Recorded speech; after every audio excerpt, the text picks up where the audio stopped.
Hello, good afternoon, and welcome to The Pulse. This broadcast is live on DSTV channel 421, GoTV channel 125, and on all our social media handles. We're joining us on TV. Coming up, academic work at Obuasi Secondary School comes through a standstill as the headmaster of Obuasi School, Abdulai Zakaria, is bailing for his life after being assaulted by a mob of students on the school campus Tuesday night. We're live in the area as students allege tensions escalated after the headmaster was spotted in a nearby bush burying a fetus. Western and Central Regional Police Command launched investigations into an explosion at a tailings site in Aboso near Takwa that claimed 3 lives and 3 others injured, with preliminary findings pointing to a suspected illegal storage of explosives. The opposition MPP scheduled demonstration gains momentum as the PNP signals its readiness to join the protest tomorrow, insisting growing political harassment and intimidation of opposition members by state agencies must end. The national qualification slipped through the fingers of Sokode SHS as Zion College crushed their hopes to book a place at the 2026 National Science and Maths Quiz Championship. These and more coming up shortly here on The Pulse. This is Joy News. We're a home of independent, fearless, and credible journalism. The Pulse is brought to you by Defender Cough Expectorant. Defender, breathe easy, feel better. My name is Kenneth Gyasi. See you in a moment.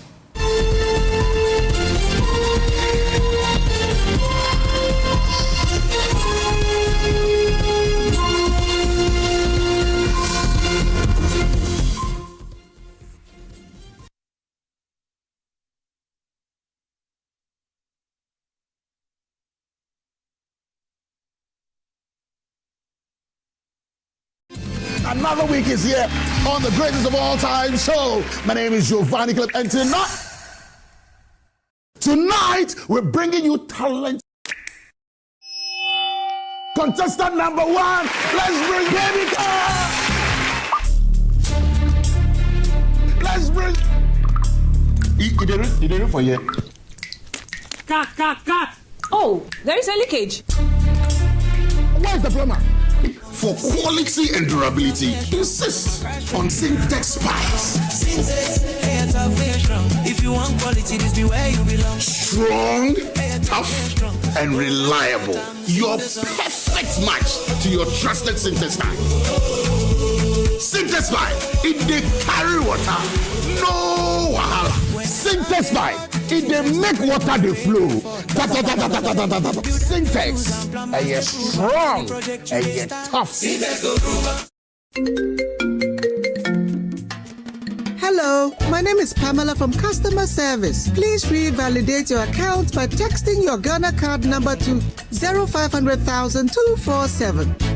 Hey, Abili, wabedim. Madam, give me the numbers behind your ATM card. I'm calling from the head office.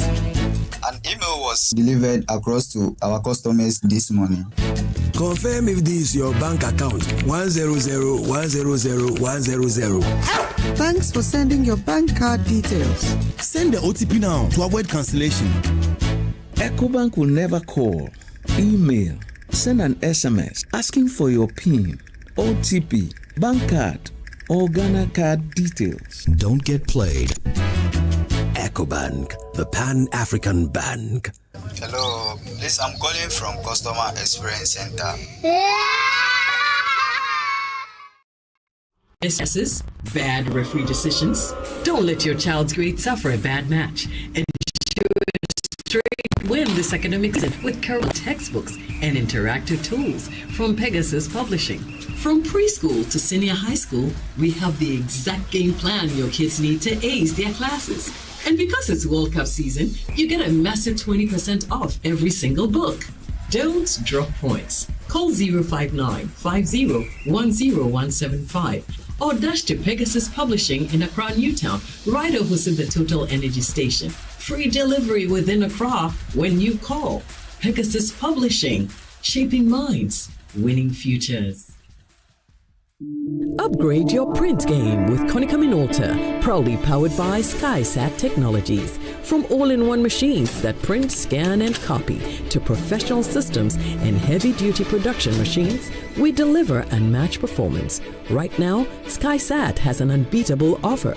1 entire year of free servicing on all Konica Minolta machines. That's 12 months of expert maintenance for new and existing customers. Visit our new VIP Print Center at Pegasus Place, Airport Residential Area for a live demonstration. Call us on 050-164-5180 or 0302-798-829. Again, it's 050-164-5180 or 0302-798-829. SkySat Technologies, performance that delivers every time.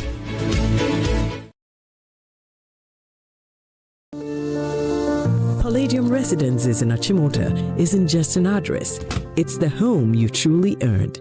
Secure your place with just a 10% deposit and choose from beautifully designed modern apartments or spacious townhouses built for everyday comfort.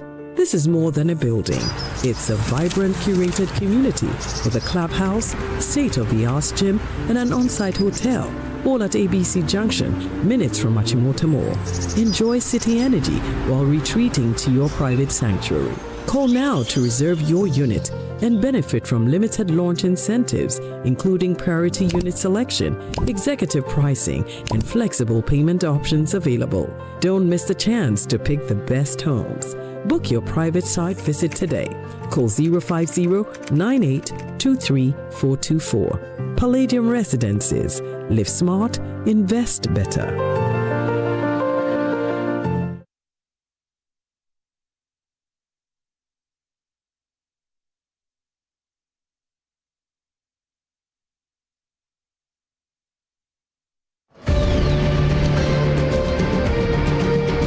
On PM Express, power is confronted, claims are tested, and accountability is not optional. The first 2 months in office between January, February, and March, we had already brought down this rate, and then we have sustained it since. Politics, business, the economy, social justice. If it affects your life, it will be examined. If it shapes your future, it will be interrogated. You ever sitting there today, you see me sweating, I'm answering your question, you in the comfort of your chair, putting all these questions to me. That is why you would not have the responsibility of bringing about this document. No safe spaces for evasion, no comfort in half-truths, just facts, pressure, and the courage to stay with the question until the answer comes. Your word says, my words were, those on Compact Plus, you pay $570 and you get more channels. Evans, that moves you. This is the speech. To the speech I read yesterday is what I'm holding here. You didn't read the speech. You didn't write it. I wrote it and I read it. Because democracy demands scrutiny and the public deserves clarity. When the day's noise fades and the nation needs understanding, there is PM Express on Joy News. Independent, fearless, credible.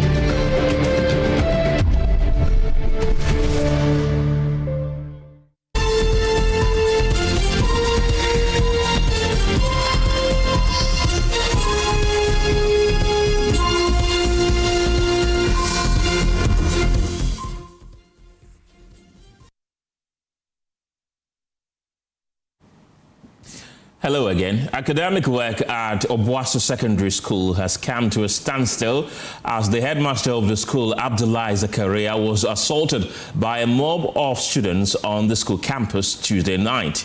According to reports, tensions at the school escalated after some students alleged that the headmaster had been seen in a nearby bush burying a fetus. The students claimed the headmaster's action is linked to an abortion involving a student. The headmaster is currently receiving treatment at the Akufo-Addo Teaching Hospital. Let's cross over live to the Ashanti region and speak to my colleague Nana Boachi-Adam, who has been following this story. Nana, what can you tell us as we speak right now?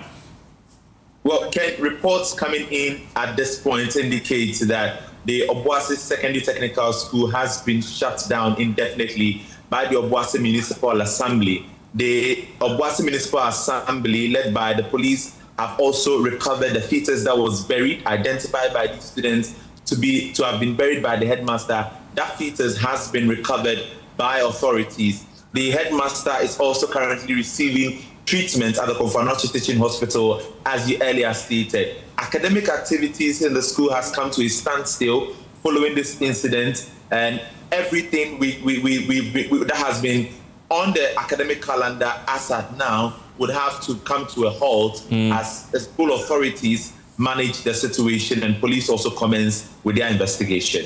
We're also getting the indication that some of the students have been arrested. True?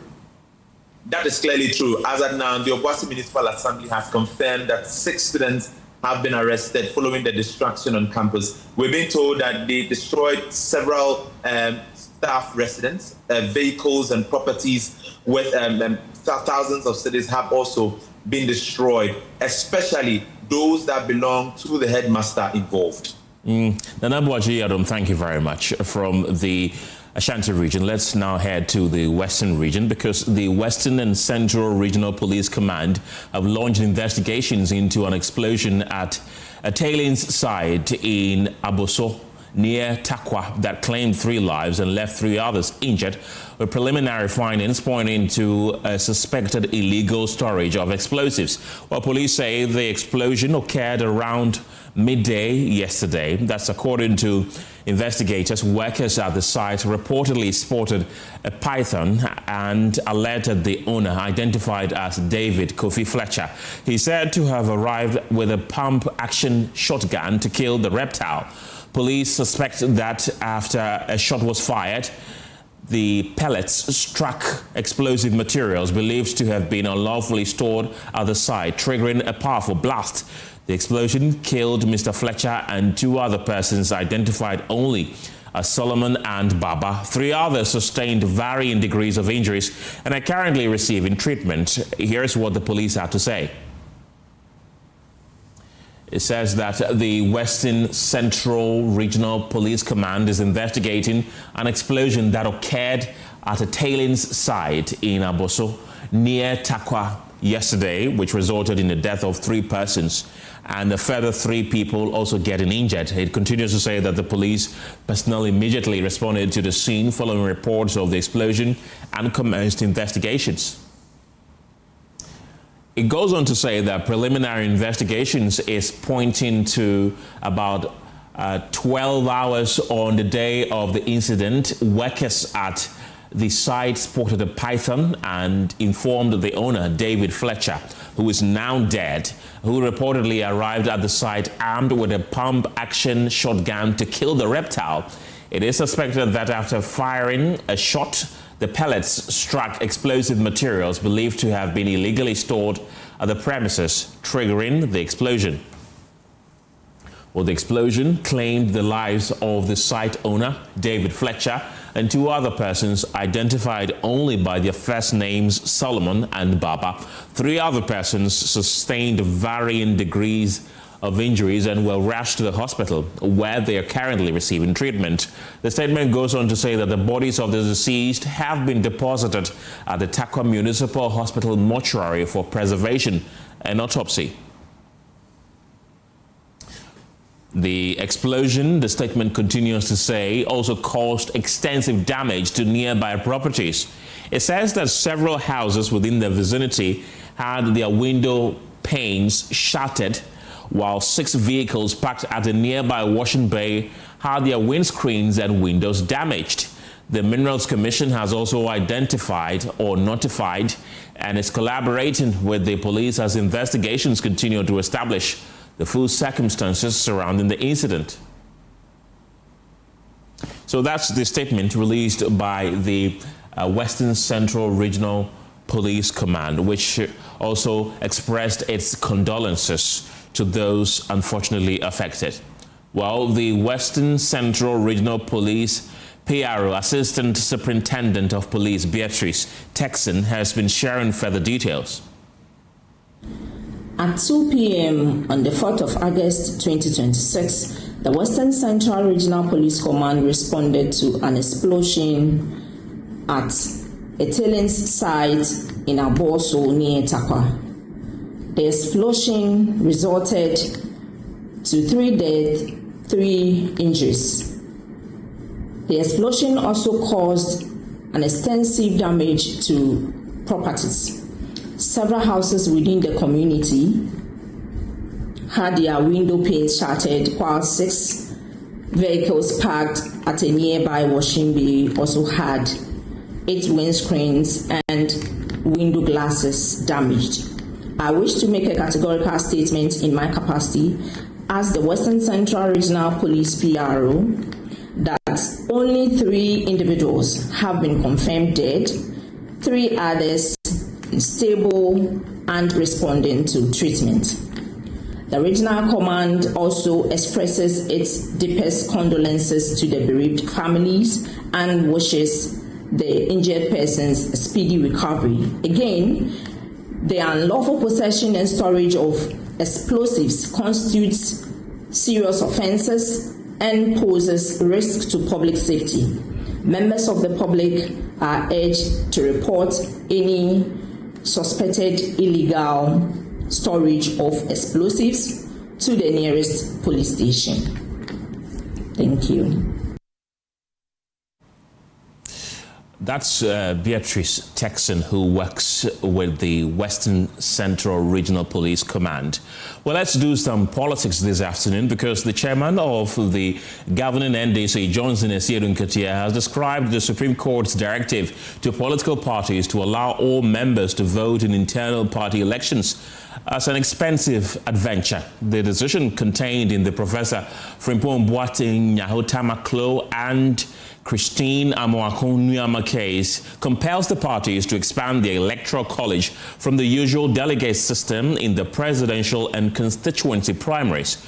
Reacting to the ruling on PM Express last night, Esierunkatia said the party accepts the court's decision but says it will be an expensive activity. Listen to him. And more on printing of ballot papers because the delegate system, you would be printing about less than 400,000.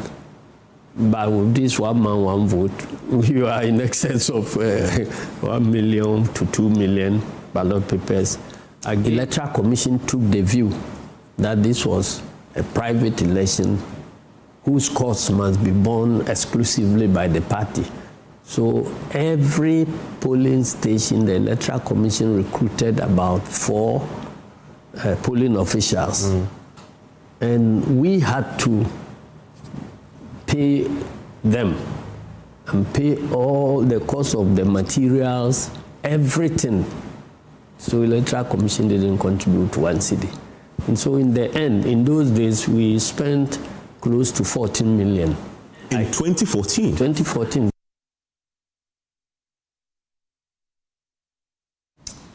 Well, Johnson Esierunkatia also says government must consider the NDC's proposal for the regulation and funding of political parties.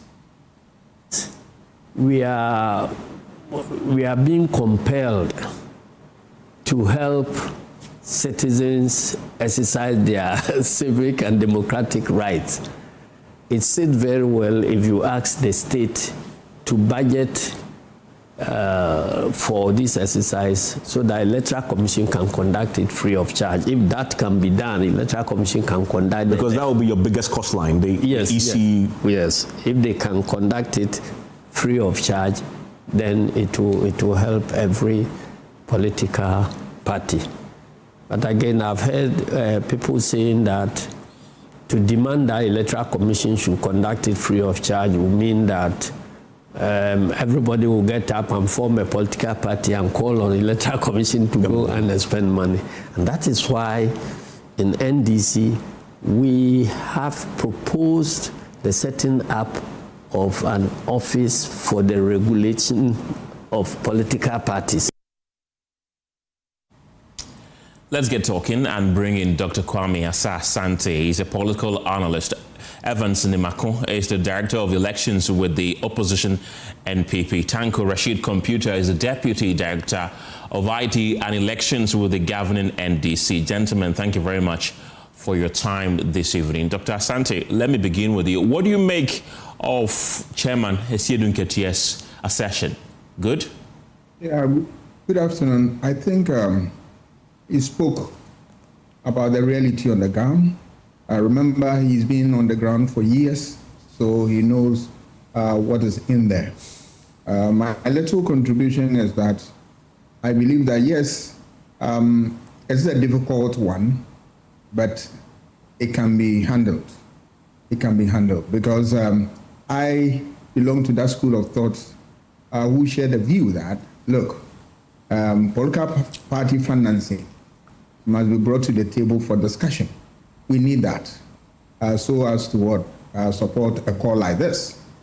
And then also, if that works, I also expect that the political parties must also find genuine ways of, trying to fund this from their own resources. One surest way is that those who are coming into the register can be levied to pay for exercising their rights. I'm not sure it should be a difficult one for people who really want to tell the world that they are members of a certain political party. They must be prepared to support the party to exercise this right of theirs.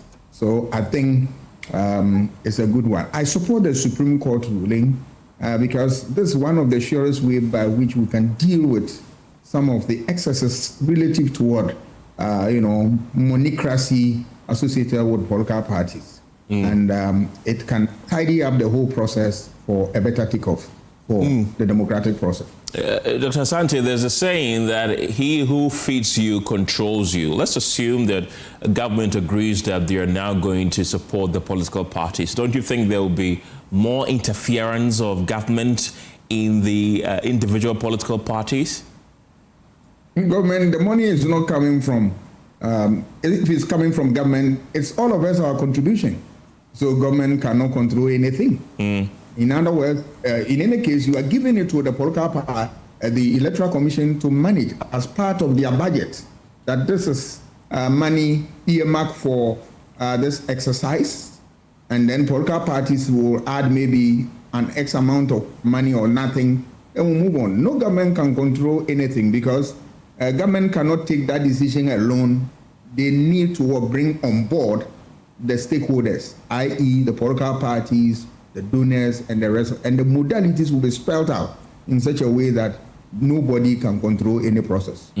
One of the reasons why the people who sent this to the Supreme Court did was to eliminate vote buying in our voting system, right from the constituency level to the presidential primaries to the MP levels as well. Do you think it will achieve its purpose of eliminating vote buying in our elections?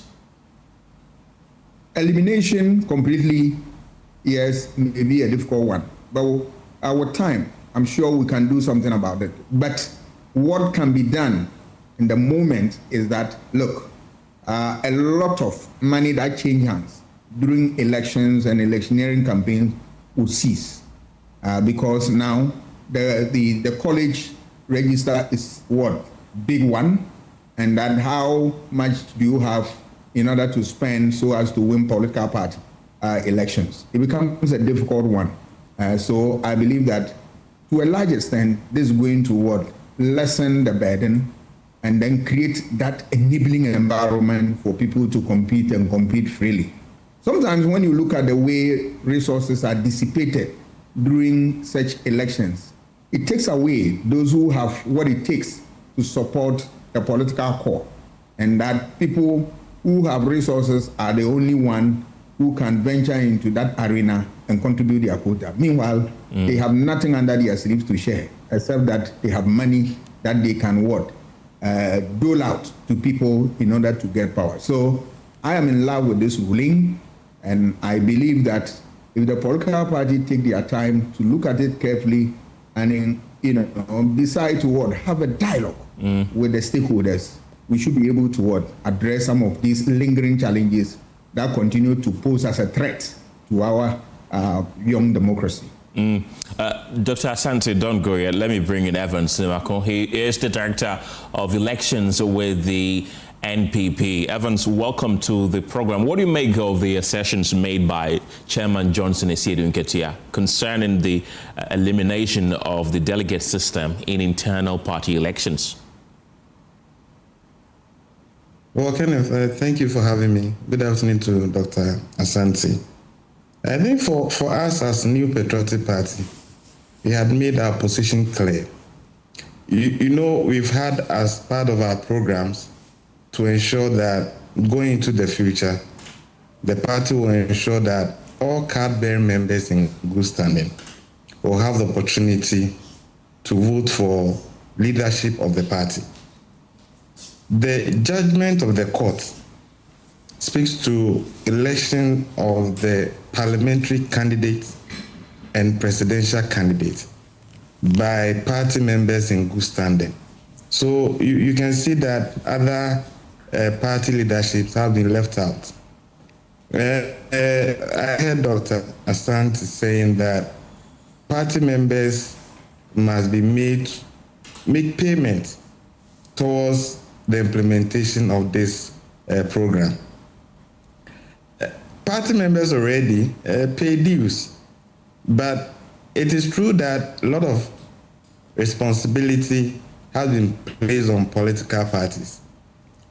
And because it has become a law, if you are not careful, you won't have political parties to exist to promote or sponsor candidates for presidential and parliamentary elections. Because if you are unable to do that, it means that you cannot exist to operate as a political party. This is a judgment that places huge responsibilities on political parties. And Kenneth, this whole one man, one vote by political parties, NDC implemented it in 2015. They were in government. I've made a point also that now they are pushing for it. They are still in government. And I'm happy Mr. Esiedu Nketia mentioned that it is a real expensive venture. But if you want to bring in the issue of state funding of political parties, this is a program that has been discussed by political parties with representation in parliament long ago at the IEA forum. It's been there, except that as a state, we've always had competing needs, and therefore we've not really paid attention to this proposal. All said and done, this is where we find ourselves. I think the New Patriotic Party will soon come out when we have been advised very well by our legal directorate on how this program will be implemented. But you know what? The judgment, I have not had the opportunity of reading. I don't know if you have. It still leaves room for some other things to be done. And Dr. Asante mentioned the modalities. What is going to be the role of the Electoral Commission? What is going to be the actual role of political parties? Who is going to register members of the political party? Is it the political parties themselves? What will be the basis? And so all these will have to be done.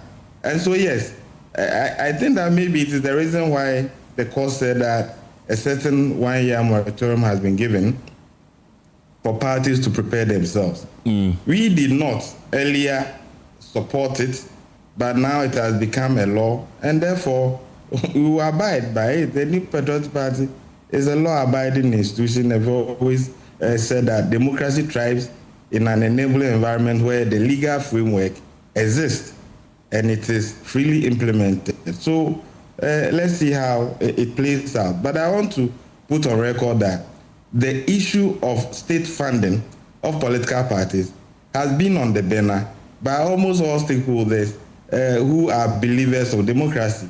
And let me also state that delegate system is not anti-democracy. Okay. Well, Evans, Later this year, the NPP, your party, is expected to have your national executive elections. With this latest ruling, that means that there are some changes that have to be done. Will it affect the timeline with which you are supposed to elect your national executives? I don't think so. I think the ruling, the judgment was clear that it has to do with the election of the parliamentary candidates and presidential candidates. I think that is it. That's why I'm saying that we need to get the benefit of reading the judgment so we could assess the reason behind the decision of the court. So I don't think this is going to affect the election of the new Patriotic Party national officers. We are almost about to do our regional officers elections come 15th and 16th. We'll go ahead to conduct the national officers elections in October 3 in Kumasi. So we are on course. We've prepared enough. We've been in touch with the Electoral Commission and Ghana Police Service. We are set to get all these ones done. Already, we've done the polling station, electoral area, and constituency elections. So we are on course. Don't go yet. Rashid Tanko Computer is also joining the conversation. He's the Deputy Director of IT and Elections of the governing NDC. Rashid, welcome to the program. I spoke to you a few days ago about this same topic, and you said that you are not in support of government supporting political parties. Now your chairman, Johnson Esiedun Ketia, says that the ruling that happened, quote, is an expensive venture, and that we should revisit the notion that government should support political parties. Would you now be in support of it now that your chairman says he wants that to be done? Well, let me say good afternoon to you and your cherished viewers, and then my good brother, Evans. I think you need to clear the air very well. I indicated very clear, and I was clear in my mind, that look, blanket support of political parties, that one there we are against it. But we are talking of an issue, specific issue that has to do with election of parliamentary and presidential candidate. Indeed, if you go and look at our statement of case, pursuant to the Supreme Court directive, paragraph 34 of it, we indicated as NDC that the state, in fact, we're asking the Supreme Court to give orders to the state so that the state will sponsor the election of our parliamentary and presidential candidate. That is what we are asking the state to do. But we are not asking an extension of blanket support to political parties, where mushroom political parties will come out and be expecting state to give them vehicles, state should give them logistics to run their political activities. That one there, we are very clear in our mind.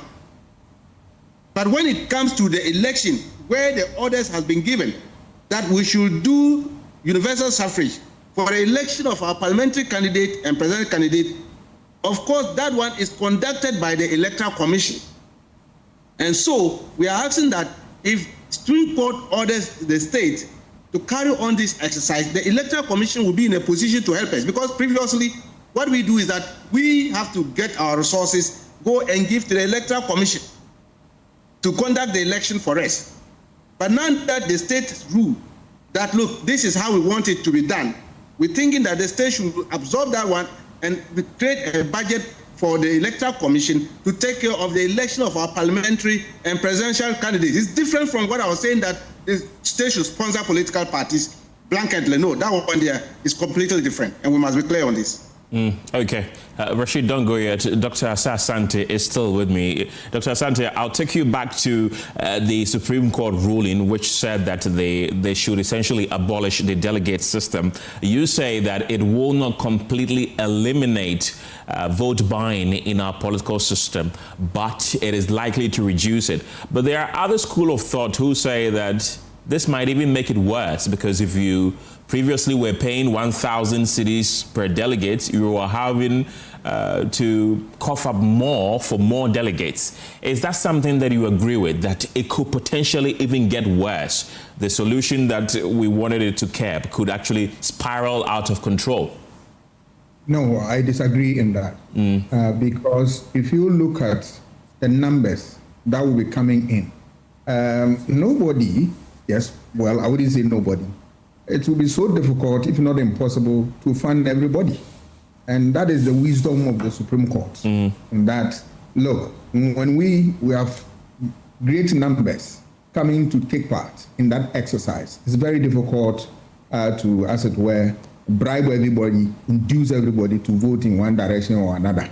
Even if it can be done, you realize that the magnitude will go down considerably. And that is what we want. So I think that if the political party takes the trouble to look at the judgment well, and then also plan carefully, they will be able to cope with the situation, and all of us will be beneficiary of this ruling. But if it looks as if that it's going to be political parties will not want to look at it critically and want to, suggest anything loose, then it's going to be very difficult for us to achieve the success.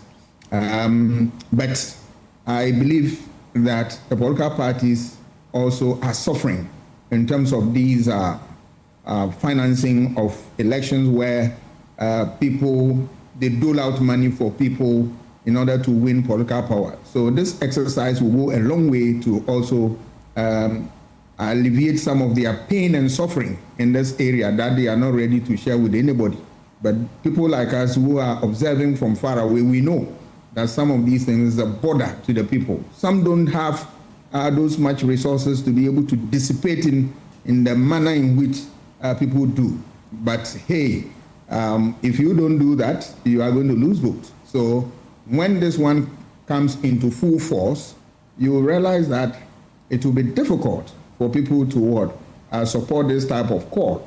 And the better it will be for the general well-being of electoral process, and then it goes towards strengthening the frontiers of the country's democracy. Because democracy that is on sale, democracy that you can buy your vote into election and winning power, is a fake democracy. It stands to fizzle out in no time. And that is what we want to work against. Right. Another thing that Chairman Johnson Esiedu Nketia talked about yesterday was the third term talks for John Mahama, and he says that he's offended by those third term talks because the president has stated categorically that he is not going for a third term, so he doesn't know why people are still talking about that third term bid. Dr. Asante, do you think it's premature to make such claims, especially now that we have 3 suits at the Supreme Court challenging President John Mahama's eligibility to go for another term? What do you make of that assertion by Chairman Johnson Esiedu Nketia? Yes, I'm very mindful about the fact that it's before the Supreme Court. But you see, over the years, I have never been a fan of third-term agenda, because if you read from the continent of Africa, a lot of countries are in ruins simply because of this ugly political process of third-term agenda, where people use the law, amend the rules of the game, and create opportunity for political officers who, because of lust for power, they want to be in power forever. I think the 2-term is good for democracies in Africa. If we guard it jealously, and then we do the needful, there will not be any need for countries to endeavor to go on that enterprise. Because 2 terms is enough. If you look at the whole continent of Africa, you can deliver. If you apply yourself very well, you plan before coming to office. But I know, and I always have the hope in our legal system, that the Supreme Court will come out with something that will stand the test of time, and then lay this matter to rest. I am hopeful, and I'm looking forward to the Supreme Court delivering on that. Because for third-term agenda, I have learned from so many countries in Africa, and the story is not too good. And it's my hope and prayer that we learn a lesson from this, and then we do the needful to salvage this democracy. There are a whole lot of literature on third-term agenda, and the story is not too good. I'll come back to you. Let me go back to Evans, Nemako Evans. Chairman Johnson Ketia says that this third-term agenda is being fueled by the MPP. They say that there's no issue anyway. It is the MPP that is trying to make an issue out of it. Is this so-called third-term agenda an orchestration of the MPP? Well, Kenneth, I think if you want us to have this conversation, you don't need to make reference to Mr. Seydou Nketia. A look at the 1992 Constitution, Article 62(2). It's clear, and maybe you can let viewers have the benefit of reading it by themselves. Also, when the NDC government nominated some individuals to go to the Supreme Court, we followed their nomination engagement with the Appointment Committee of Parliament. The law is clear, the Constitution is clear. So I don't know where this is coming from, but I can tell you that in the ranks of the NDC, there's a big confusion between the party headquarters and the Jubilee. Why should the New Patriotic Party become a player in this confusion when it is clear in our books? President Akufo, luckily when the good people of Ghana voted for the New Patriotic Party, served 2 terms. We were in government. Nana Addo Danko Akufo-Addo served 2 terms. The New Patriotic Party did not go to court for an extension or interpretation of Article 66(2). So where lies the New Patriotic Party's agenda to create whatever for the NDC? I'm saying that, look at the comments, the narration of individuals in Jubilee, the seat of government now occupied by NDC. And look at pronouncement by the leadership of the party at their party headquarters, i.e. Mr. Seydou Nketia and their General Secretary, Fifi Kote. So I'm saying that they have own confusion, and at no point will the New Patriotic Party be dragged into this needless conversation, because the 1992 Constitution is clear. And please, when we're having this conversation, it's conversation for those who believe in democracy. Today, the gentleman over there will say, oh, the NDC are preaching for support for political parties. At another point, it has to be placed in contest. At another point, they can implement and ensure that all members of the party will pay their dues. They can finance themselves.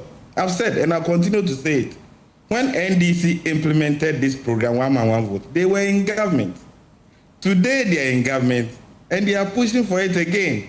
Let us not tweak the conversation that a certain third-term agenda is also being moved. Let's be consistent with the conversation and address issue one after the other. The New Patriotic Party have never been against development or promotion of democracy, but I'm saying that delegate system is not anti-democracy. That's 1. 2.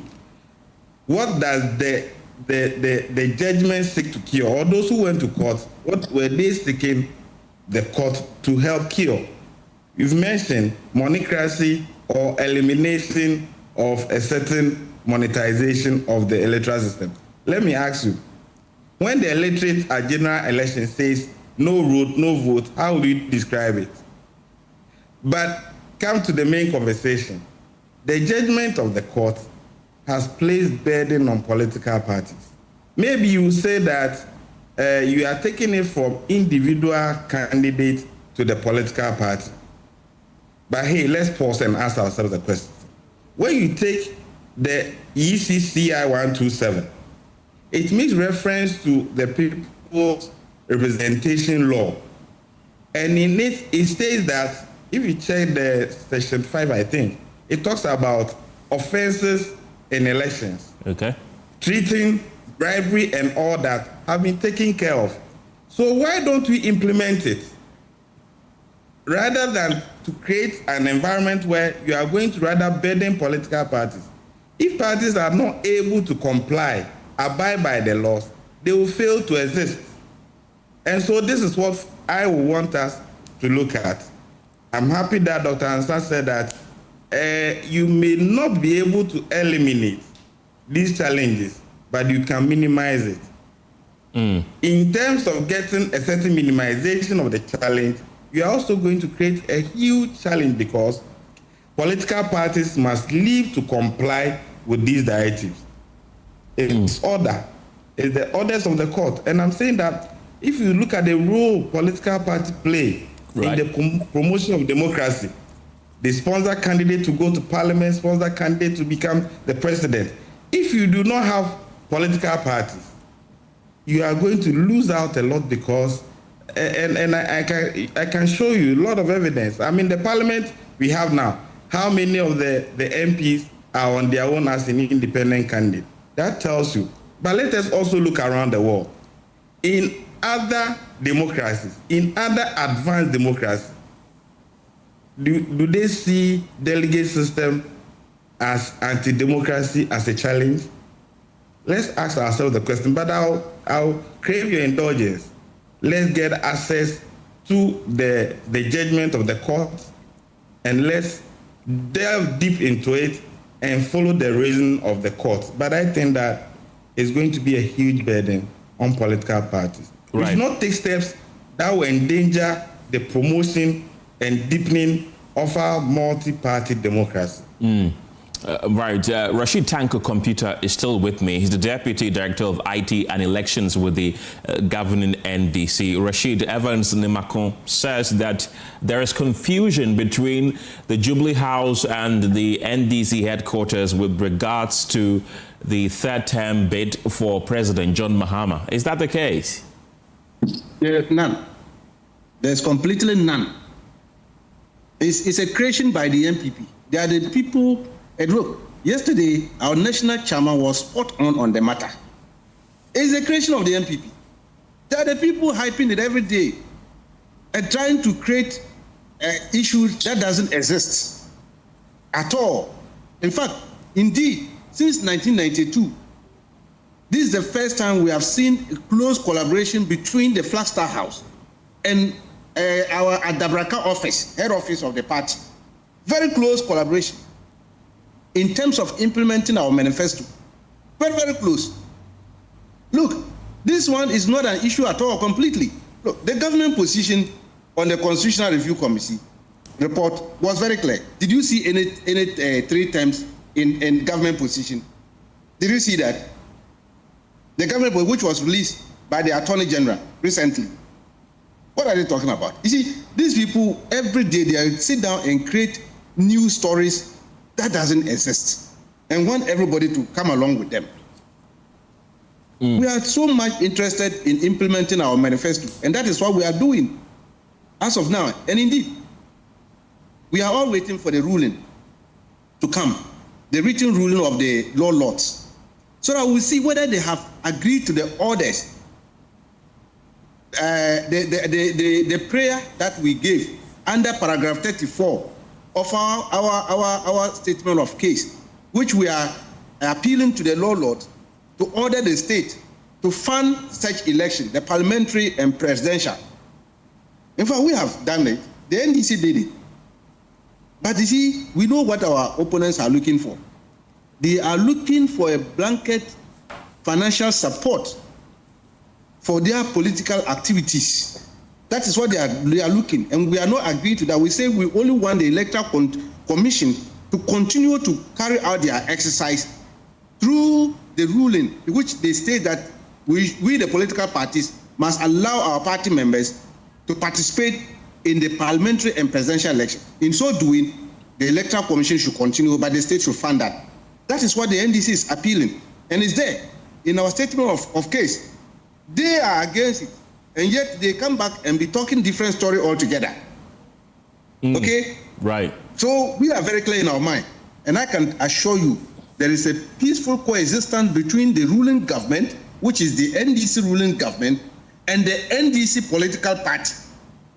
Very, very close collaboration. Working together day in, day out. And that is why Ghanaians are enjoying the fruit of their labor as of now, because of that close collaboration between these two bodies. And we're working very close. So there's no difficulty whatsoever. It's an MPP creation, just ignore it. Rashid Tanko Computer, don't go yet, but let me say a big thank you to Dr. Kwame Asante. He's a political analyst. He joined us earlier. Evans Nimako, thank you also for joining us. He is the Director of Elections with the New Patriotic Party. But Rashid Tanko Computer, stay with me as I mentioned earlier, because I'll come back to you on another topic.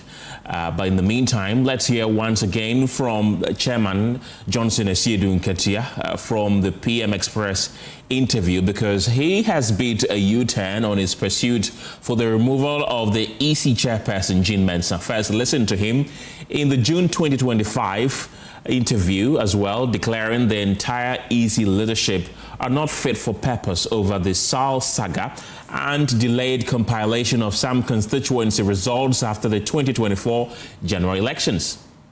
They have never done an election that is satisfactory. These two major elections, the first one constituency went unrepresented for 4 years, and then their second election is this one.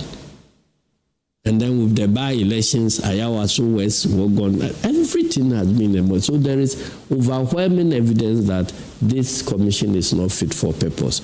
And if any serious country want to maintain this type of electoral commission, then I don't know what the country is about. So there will be a change at the EC leadership? There has to be a change. Jean Mensah must go? Yes, I think the three top leadership must all go. So that will be the chairperson herself and her two deputies. Yeah. Jean Mensah, then Boxman Asari, and I believe you've been working. He's not always in the news. Tete. They must all go. They have mismanaged the commission so badly. That was Johnson Asiedu Nketia in a June 2025 interview with Evans Mensah. But speaking to the same person, Evans Mensah, last night, he says they are ready to work with Jean Mensah following the resignation and retirement of her two deputies. Okay, working with her as a political party? We don't have an option. If the Supreme Court says it will stay, whom am I? Okay. I mean, last year you were clear that your only option was to get her gone.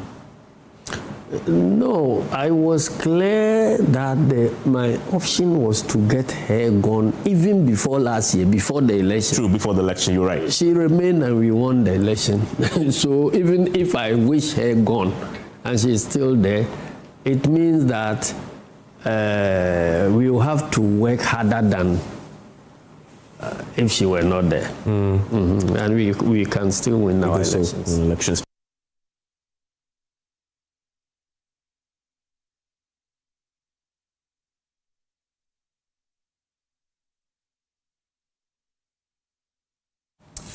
Let's also listen to the reaction of Johnson Asiedu Nketia to the conviction of Chairman Wontumi.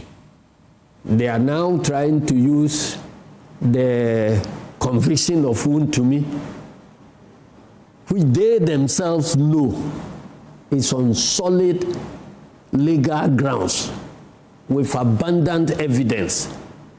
But nevertheless, they want to use the jailing of Wontumi as a tool for mobilization. The same way they want to get a tool out of this third term and use it to mobilize their base. The party is hitting the streets on Thursday. They say it's selective justice. And I've been saying that is the worst thing any leadership of any political party can subject its party to. It's good for us. How? It's painting them as people who are responsible for Galamsey, and because Wontumi must have used the resources to finance MPP, they feel obliged to defend him even when there is evidence that he has done the wrong thing. That is what is happening. Didn't you hear Party Hietska? You heard it. That was when the Galamsey was at its height. Party Hietska, that was it. So they feel that, to me, having done the wrong thing and shared the money to finance the party, it is their obligation to defend him, whether the public says he has done right or wrong. And those who have followed this case started somewhere in 2013.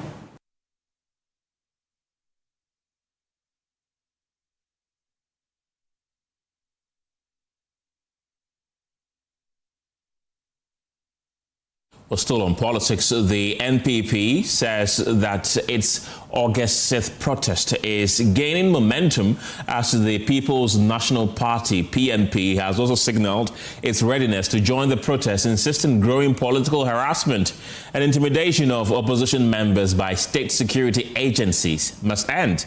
The protest, themed Democracy Under Attack, will begin at 5 a.m. tomorrow from the community center opposite the Supreme Court and end at the Jubilee House. Well, the opposition party says it will present separate petitions to the Chief Justice, the President, and the Speaker of Parliament, calling for the protection of constitutional governance, judicial independence, and parliamentary oversight. The NPP says the demonstration is in response to what it describes as politically motivated persecution, selective application of justice, and disregard for due process.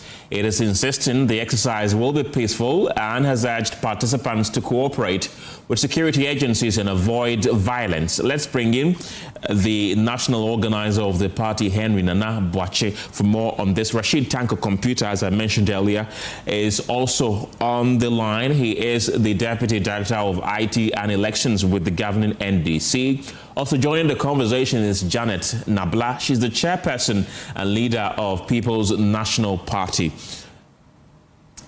Lady and gentlemen, welcome to the show once again. Let me begin with you, Janet. Why, first of all, is PNP joining this protest? Well, let me greet you this afternoon and your viewers. I don't know whether you can hear me. I can hear you loud and clear. Okay. So we are all living in a democratic dispensation. We expect that a ruling political party that is supposed to play a fatherly role to all political parties is not doing so. Because why would some people who are in NDC have problems and be given some protection, and when it is opposition, those people are giving out to them like bastardize in the public domain?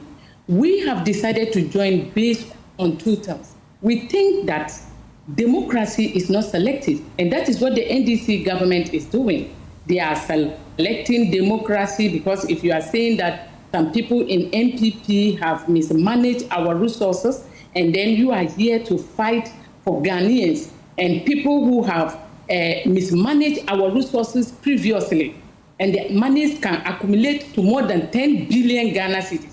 You gave them nolly prosequi, and you follow people for 5 million Ghana cedis. You follow people for like 27 million Ghana cedis. You know, people don't know when they talk of billions, how many millions becomes a billion. It's like people don't understand. So we from the PNP, we expected the NDC to fight corruption. And when you are fighting corruption, a political...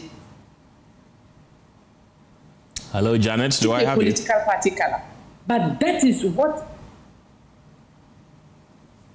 Please go on, I can hear you. We don't expect any corruption to have a political party color. I don't know whether you can hear me. I can.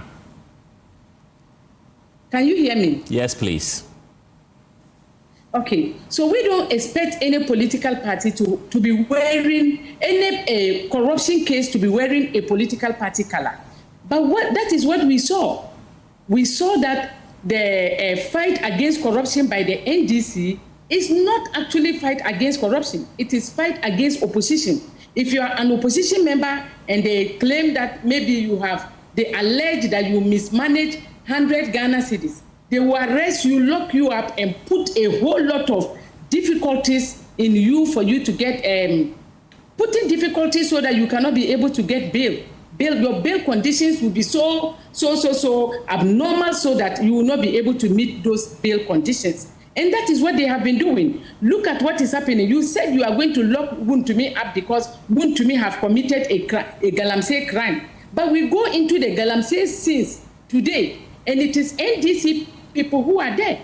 The people that are there are not any other political party members. It is your MMDCs. As I speak, you, President Mahama, came out to attest that those doing Galamsey, you know they are your party members. You said it. So what is preventing you from using a holistic manner to fight Galamsey, but you are doing selective fights? Why are you doing that? Look at the number of women that are being now imprisoned. A lot of them are at the court, still passing through judgment. We are talking about women inclusivity in our governance system. How can we be able to have women participating when the government is now trying to criminalize free speech? Some of the things that the people they have arrested women for, when I listen to it, it's mind-boggling. Like it doesn't just make sense that someone will say this and they will arrest the person because the person is, they will say that misinformation. You know, even when you go outside the country, there are certain things that people say that to us, we would think that they should have even arrested them, but they will not do it because of the criminalization of free speech. But this party, this political party, or this NDC government have gone ahead to just like they are acting wayward when it comes to helping to build our democracy. To me, this is like a military regime tactics they are using, and they are trying to silence not only politicians but also the media. Because about 3 days ago, 2 media personalities were arrested. They said for misinformation. So it is a plan the NDC have carved out because they know that to win the 2028 elections, it is going to be just impossible. So they think that by trying to silence voices, they can be able to propagate lies when they get opportunity, and people will vote for them again in 2028. Janet, so will you be there? Will you be there tomorrow? Will you be there tomorrow? Tomorrow we will be there. Not only me, myself and my party, we will be there. How many of your members are going to be there? Collaboration that tomorrow we should be there. How many of your members are going to be there? There are even questions that all our members are going does PMP even have a large support base? Do you have a database of your members? How many they are? You know, when they talk about PMP, I have heard a lot of our haters go around places to say things. When we were leaving PMP, like 11 regions left with us. When we say 11 regions, it means regional executives, constituency executives, police station executives. When you talk about the population tomorrow that we are bringing on board, we know that we are going to help MPP. So we have a number tomorrow that we are bringing on board to come and help. How many? PMP has constituency executives, police station executives across the country. How many? I've heard so many people say so many things, and at times it's just always. Well, there is also accusations and rumors online that Janet Nabla has been paid to be there. Have you been paid by the MPP to be there? Oh, I've heard about those things. The MPP cannot pay me. The NDC cannot pay me in this country. Look, you know, when people don't know trustworthy people, when people can see people who have integrity, at times it pains me to the core. The MPP, they are in opposition. They don't have money. If I want money, I will go for the NDC. Because the NDC will pay me.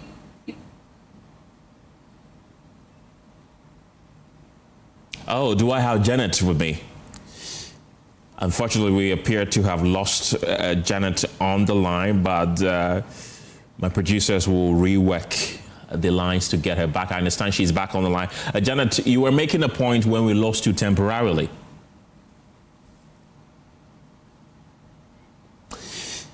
But let's bring in Henry Nana Boakye, who is the national organizer of the opposition NPP. He is going to be leading this protest tomorrow. Henry, welcome to the program. You've described the situation as democracy under attack. What has happened in recent months that, in your view, has brought Ghana to this point that is culminating in the organization of this protest tomorrow?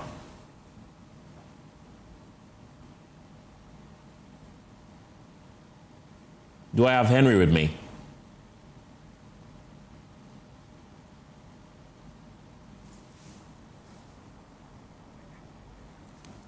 Hello, Henry. Can you hear me? Welcome to the program.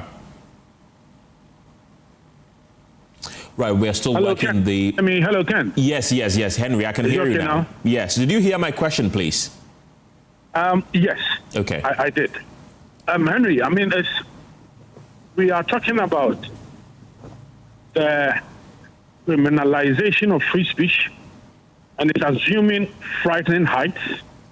In fact, just yesterday, communications officer for the New Patriotic Party in Asante Achim South, Jaso to be precise. He is also a journalist. He was just arrested just when he exited the building of the radio station. As we speak, we do not know his whereabouts. His family is looking for him. And nobody, in fact, and that has been the modus operandi, the unfortunate modus operandi of this government. And it's amazing how His Excellency the President is so pretending over such abuse of power, such decline, excessive decline of our democratic credentials,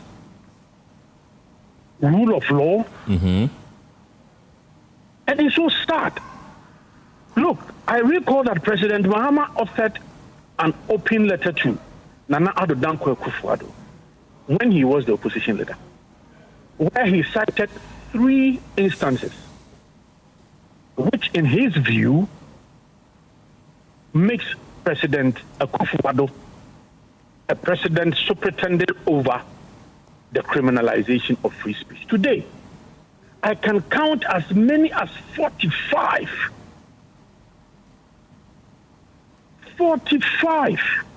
instances. And sometimes you don't even hear of it at all. A gentleman who works with the Obuasi municipality was just arrested last week. What was his crime? Because he posted a video of the president and the national security coordinator in which the president was overheard mentioning 150 million. And the gentleman asked in the video that, hey, Mr. President, where from the 150 million? And he's been arrested. He was brought to Accra all the way from Obuasi. Another social media activist, General Buhari, he's been arrested. We can count as many as 45. What is happening, President Mahama? And I keep saying that there is a certain cloud of fear hovering over the judiciary.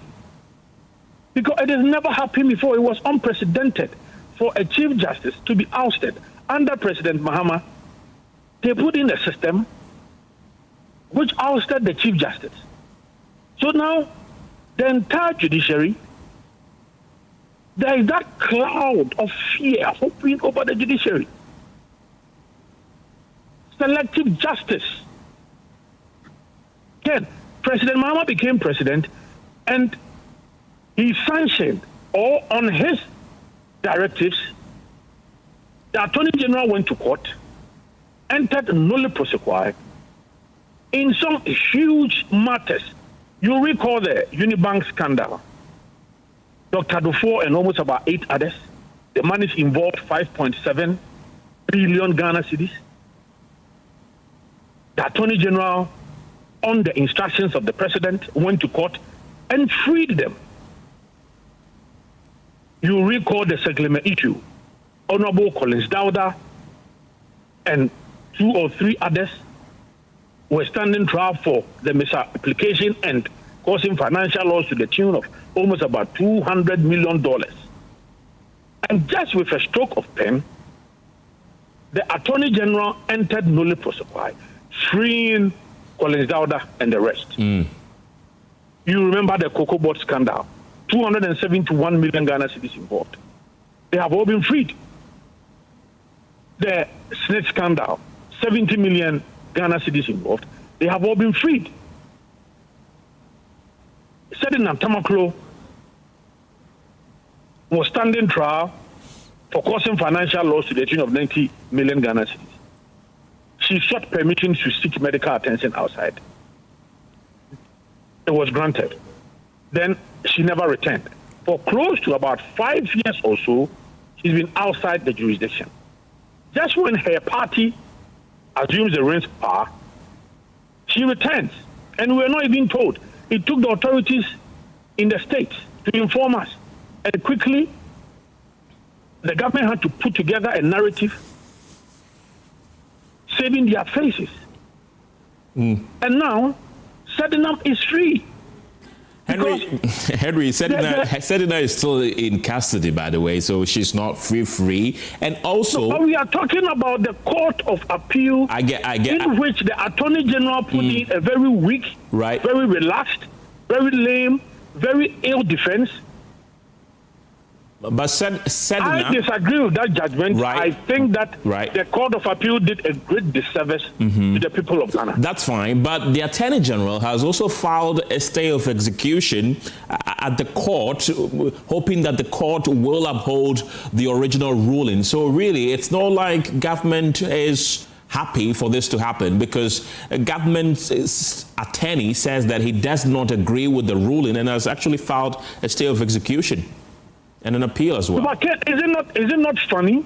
How is it? Attorney General, Attorney General under Article 88 is supposed to be the Attorney General for the state, the President's principal legal advisor, and the person is also an NDC member of Parliament.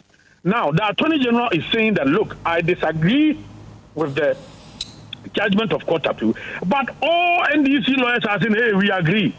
Oh, free Sedinam. It's interesting. You have the NDC legal director, Ediji Tamaklo, celebrating this judgment. Yet you have the Attorney General who is in court saying, I disagree with the judgment. It is all part of the choreography. Right. It is all part of it. Selective justice. It looks like we have different sets of laws for MPP and a different one for NDC. Henry, don't go yet. Let me bring in Rashid Tanko Computer. He's a Deputy Director of IT and Elections with the governing NDC. Rashid, you've been listening to Henry. He says that the demonstration that is happening tomorrow is a culmination of what they say is an abuse of power, the stifling of free speech in this country under President John Mahama. Why is government stifling free speech, in the words of the MPP? My brother, you see, the MPP, as they are put up together or organized as of now, you remember what happened last year, August 6th. It was a dark day for this country. We lost 8 of our gallant men. Everybody was crying in this country. So that tells you that whatever was going on at that time, they were shedding crocodile tears. Do you know that tomorrow is the 1-year anniversary of the death of these 4 gallant men who died in action? Tomorrow, 6th August, is the 1-year anniversary. The state has lined out a number of activities for tomorrow to commemorate their 1-year anniversary. Indeed, yesterday we had a lecture at the Burma Camp Hall to commemorate the loss of these gallant men. Yet, the MPP who at that time pretended they were mourning with us, decided that tomorrow, the day that we are going to do the commemorative, the 1 year commemorative of their death, they want to come out and demonstrate on that day. That's what they want to do. And you have my sister, Janet, telling the whole world she's participating in that. Janet, you and I, we are not brought like that from our family. If you are celebrating your grandmother or your mother 1 year anniversary, will you go out and demonstrate on that day? Is that how the Ghanaian family system is brought up? You haven't gotten any day to do this kind of thing. You have decided the day that Ghanaians are going to commemorate that day to come out and do this washy thing that you are talking of. In any case, Janet has been hovering from one TV to another, from radio to another. Have you been picked? Has anybody arrested you for speaking your mind? You just spoke your mind here. You did all rendition, trying to describe how the government is. Has anybody invited you before to come and answer questions for what you have been saying? Because you know your limitation. You have been brought up properly from home. Janet, we have a king, a Mamprugu king. If a woman from that place take a camera to face herself in the night and said, "To overlord Mamprugu, I'm coming to kill you," you will die. With this, what you are doing, Janet, you will go for that person. You won't even wait for the Nairi palace to invite them. Today, you are speaking on TV because you think that MPP, they are angels. Those people, they will sit down. Such people who are not properly read, take cameras on face on themselves and threaten a whole president, threaten people, and then you think that is free speech. Then have they arrested you before? My brother is a lawyer. Nanabi is a lawyer. He's been hovering from one TV to another. Has he been invited to come and substantiate what he's been saying? No. Because he knows his limitation. He knows how to speak. If he's attacking government policies, government issues, fair enough. We can slug it out with him. But when you extend that one to attack people, threatening death, threatening public peace, won't allow you to sleep in your house.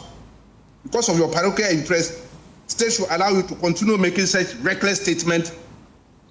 If you make reckless statements, you will sleep somewhere, you won't sleep in your house. That is what the state is doing. In any case, who is threatening democracy in Ghana? Joy FM. Under their watch, some of your journalists ran away from this country. Tell them, ask them. That one, they didn't see anything wrong with that. Some journalists were killed in this country. Under their watch. That one, there nobody went on the street to do demonstration to say democracy was under attack. Indeed, the former National Security Minister, Honorable Kandapa, had cause to even give warning, that's my word, to the Supreme Court judges at that time that the type of ruling that was coming out from the court, they were not comfortable with it. So Nanabi and Janet, you were in this country. By that time, you were in PNC. You didn't see anything wrong with that. When Kandapa was speaking about this ruling, the type of ruling that was coming out from the Supreme Court, Madam Janet, you were in this country, you were in PNC. So that was democracy was not under attack. What kind of hypocrisy is this? Why are we doing this to this country? Why are we doing this to ourselves? Is that the kind of country we are building? These, our young people who are growing up to take over from us, we are training them that they should threaten leaders. They should come on TV and speak their mind by threatening leaders. TikTok, Facebook, data is not cheap. So phones are now in wrong hands. They just sit down in the night and start threatening people. And you think the security service should fold their arms? Janet, you have children. Oh. I don't think my children, I've trained them that way. To go in and threaten somebody, I'll kill you. You cease to be my child. I can't have such. If my sister, let me tell you, if my sister should take a phone, face herself, and threaten the president or any senior person in government or in our traditional norm, I would cease to be a brother to that sister. Right. We are not brought up like that. But Rashid, not all the people who have been arrested are threatening the president. Not all the people that have been arrested have threatened the president. That one too, you see nothing wrong with it? Go and listen to their statements. Well, there was Janet was talking of women. Right. And I'm saying that, look, me, I like women too much because women brought me up. And they trained me very well. So I respect women. But when you see a lady take a phone, face herself, and start threatening the president, and making derogatory statement about this, and you don't see anything wrong with that, you're a woman. Is that the kind of upbringing we are bringing our children up? Right. You seem to be very emotional about Janet's involvement. No, are you disappointed that she's part of this protest? No, that's why I'm saying that, look, I am not, because that is her right. Do you get that? Right. It is her constitutional right to decide where she wants to go and join them. By any case, as for MPP, we know what they are going to do tomorrow. You saw it at Yoko. Your cameras were capturing people, telling them that they asked them to come so that they will give them 150 Ghana cedis. It's all over the place. The videos are all over the place. Just recently, another lady, when they went there, because they gave them pepper spray, that she didn't even know that was what they were coming to do. And they promised giving her 150 Ghana cedis. Yeah, and they've started. We are told they are all over the place in suburb of Accra, promising people 200 Ghana cedis. We are following them. That they should come out and help them so that they will get them money, 200 Ghana cedis. Who told you they don't have money? People were announcing it there, live cameras. Oh, Muslim member Abeji 150 Ghana cedis. I am a Babeji 150 Ghana cedis. So they are noted for that. They are going to do that tomorrow. They won't stop it. So we are not, nobody is going to say, but I'm saying that we are all in this country. We have seen it before. And we are living testimonies of MPP cruelty against the good people of this country. You saw it when they demonstrated, Arise group people did demonstration. How many of them? They rounded them, all of them up. They rounded them, almost 50 of them. And they even started prosecuting them. But since we've assumed the reins of government, can you count the number of demonstrations they organized? Has anybody been picked during their demonstration? No, we even allowed them. They said they wanted to demonstrate at the Flagstaff House in the night. We allowed them. They went there. Right. They went and they were keeping their vigil. And they finally ran away. Nobody even minded them. So for them, it's their constitution. So long as they meet all the criteria to do their demonstration, fair enough. Okay. So long as it's a peaceful one, we have no problem with them. Right. But the good question is that it has exposed the hypocrisy embedded in their crying when we lost the 8 people. Tomorrow is the anniversary. 1 year anniversary, when people died, we celebrate it solemnly and pray for them. We are going to demonstrate with people who don't see anything wrong with that. Fair, now we are watching in this country.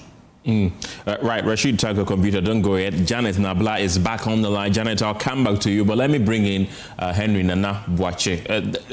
You've been listening to Rashid Tanko Computer. He says that you deliberately chose the 6th August day to hold your demonstration because really you didn't care about what happened last year to our gallant heroes. Is that something that you're concerned about? Was the choosing of the date coincidental or deliberate? Thank you very much. I think after my submission on this, Alhaji Rashid Tanko will not go this line again. Number one, we chose our date way earlier. In fact, before we even heard that, if I was even when, it was yesterday or so, when I received calls that 1 year anniversary of our beloved brothers, friends, fathers who died, it's tomorrow. And for we as a party, we have not been invited. Let me say that we have not been invited. I know that they have sent invitations out to some people. We have not been invited, number one. Number two, Alhaji Rashid Tanko,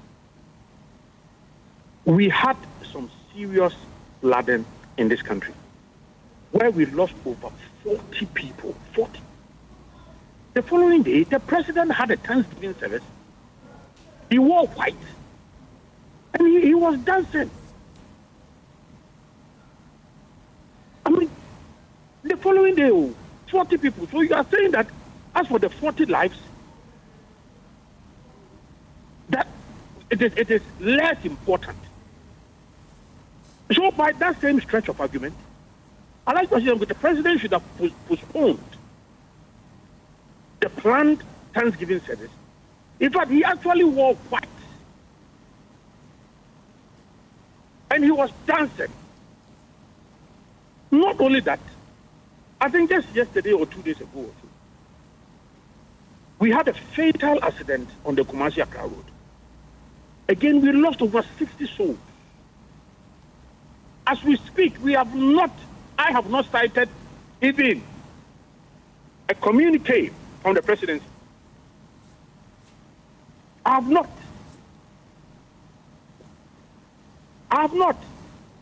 So we are talking about 60 plus 40, 100. Is it the case that you care less about these 100 lives? Is that your position? The president was in air, monitoring the flood situation. He never visited the families of the 40 souls. He never even invited them. So don't go that tangent at all. Do that. If you do that, you will regret it. 5 souls lost. Yes, president is caring.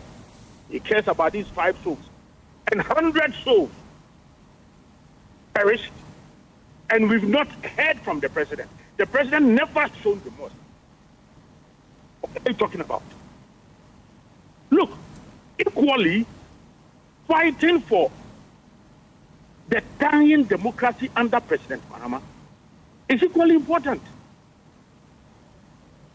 It's equally important. And people just pass comments. Now, all of a sudden, if there is any party that benefited massively from expressing their views freely and openly, is the NDC. Then the president himself said that Nana Danko Akufo-Addo is a thief. His family is a thief. The family, they are all thieves. The family members, they are all thieves. And that they are stealing for him, the president. You, Rashid Tanku, what didn't you say? What didn't you say? And your colleagues at the head office, go back and play some of the tapes. The threats. Are you aware a journalist sat on radio and said that Nanadu should die anytime he gets onto the private jet? Are you aware? Was he arrested? Was he arrested? I now know that Nana Danko Akufo-Addo is a saint.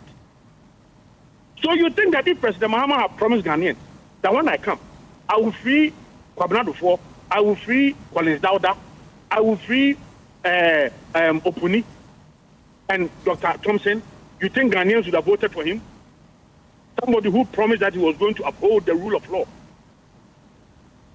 Today, under him, we are seeing a massive decline. And everybody is complaining. Look, the last time you saw what your own brother, Samson Ladi, his views, he expressed. Very worrying situation. Very worrying situation. And you are here celebrating that, look, if you speak and you speak recklessly, you are not going to sleep in your house. Look at this. Look at such reckless talk. You, Rashid Tanko, you are saying that, if you speak and you speak recklessly, you are not going to sleep home. Criminalization of free speech.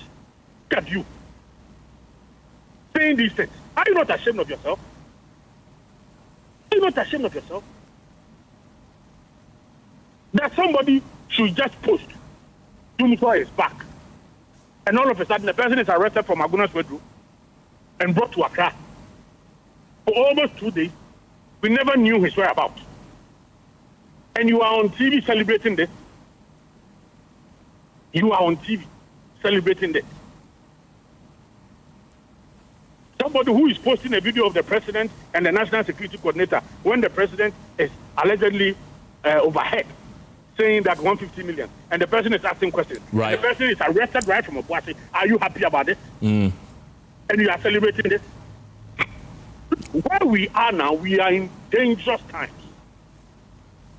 And that is why can all of you, journalists, your colleague was arrested yesterday. Your colleague was arrested yesterday. I'm in a FM. As we speak, we don't know his whereabouts. And that has become the negative modus operandi of the NDC and the operatives. And I'm surprised that President Mahama sees nothing wrong with this. Look, tomorrow we are going to have a massive demonstration. This is equally important. We are fighting for the dying soul of our democracy. Okay. All of us will be part of this. Mm.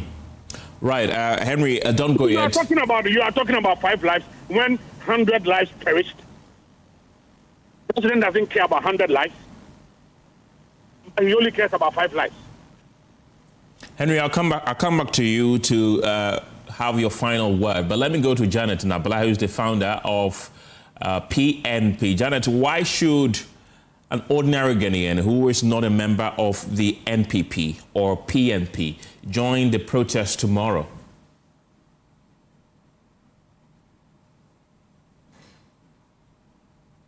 Do I have Janet Nabla with me?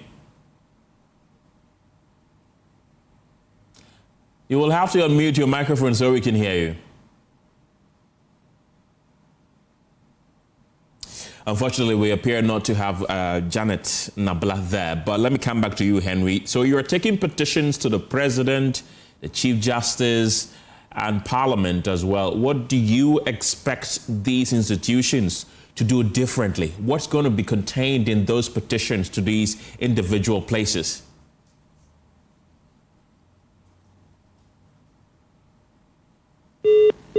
Hello, Henry, do I have you? Okay, so I'm still on board, right? Right, Janet, goodness, good to have you back on the line. We've been struggling to reconnect with you. I was asking you that why should the ordinary person who is neither a member of the NPP or the PNP find it necessary to join the protest tomorrow? Okay. All right. Hello, Janet, please go on.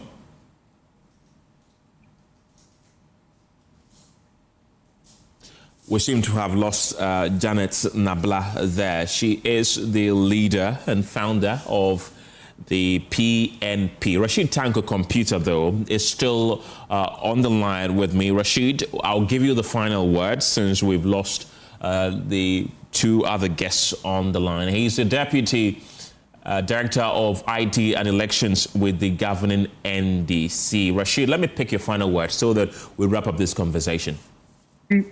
You should have asked Nana B. You allow him to make some wild allegations and went away with it. Where did he get the 60 people who died? From, he said, Accra, Kumasi yesterday. And you allow him to make such statement on your platform. Where did he get the figure from? Did you see the statement from STC? STC issued public statement today dismissing all these lies that they are peddling around.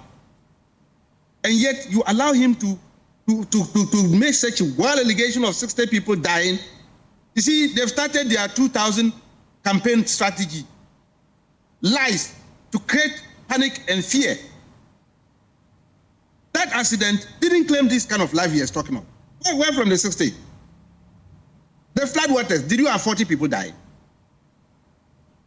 And you allow him to get away with this? That's the kind of lies they continue peddling around.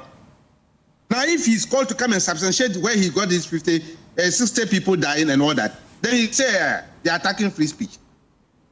I don't know that it's amounting to creating fear and panic among motorists and traveling people. That's the kind of thing they are doing. And you allow him to get away with this. Indeed, the whole country is watching. Everybody's seeing them. And then seeing the kind of desperate and desperation in their minds. This one will never bring them to power. So Rashid, they can continue. So Rashid, you see this as a possible case of effecting an arrest against Henry Nana Boakye, right? Oh, no. I'm saying that for us, that is not the kind of thing we will do. I'm just giving an example that, look, he's been hovering from one TV to another. Nobody has ever invited him to come and substantiate anything he say, because he knows his limit. You know, he's a lawyer. So he knows how to go about it. And that's what I'm saying. He's saying that when he was mentioning that, I wanted you to have put him on strict proof that he said 60 people died yesterday. And you and I, you are aware, you are a media man, that 60 people didn't die yesterday.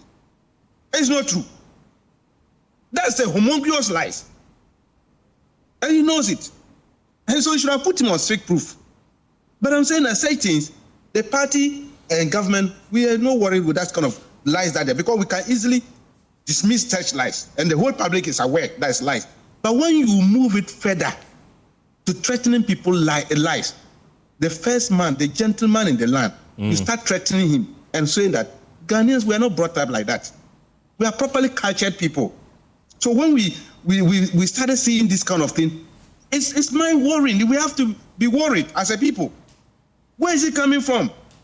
Because we are not brought up. Look, we have chiefs, opinion leaders, our traditional area. Can you raise your finger and say such a thing to our chief in our community and get away? We won't allow the police. The traditional authority will deal with you. But because we are now civil society, we have a democracy, the president cannot act unless the security agents, who doesn't even need his permission, because the laws are there. Why do we have the criminal code? Why do we have it? Right. And so if a lawyer is speaking this way, you ask yourself, why? What has come over them? Is it because of petty politicking? You put aside your legal ropes and other thing and start doing petty politicking. Rashid Tanko, computer. That's what we are bringing our people up. Thank you very much for your time this afternoon. He's the Deputy Director of Elections and IT with the governing NPP. You're still watching the polls. Still to come on the program, the Muslim community joins forces with Christian leaders to confront the rising wave of student indiscipline in schools across the country in a move aimed at safeguarding the future of Ghana's education system. That's what's coming up after the break.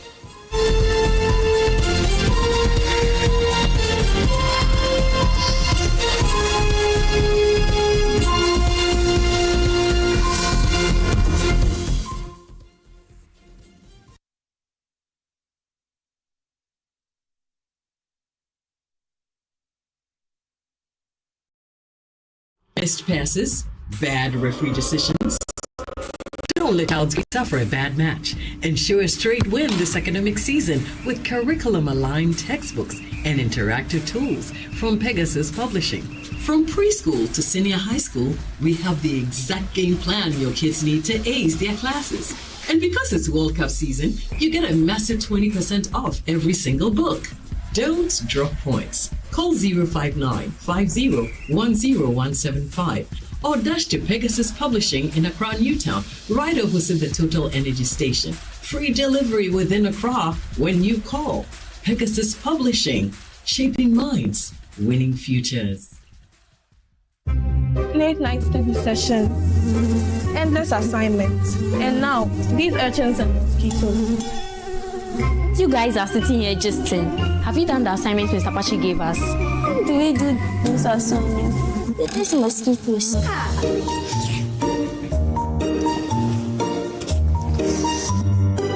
me quickly upload this and deal with these mosquitoes. See miracle. Abro mosquito spray. Solution to keep your home mosquito free. Mom, this is what I call a good night's sleep. Oh yes, baby. With Abra Mosquito Spray, you get to sleep comfortably and wake up refreshed. Marketed and distributed by Cherish Ghana Limited, number 5 Sprintex Road, Accra, Ghana. Please call 0243-690-066. Abra Mosquito Spray. One blast, total protection.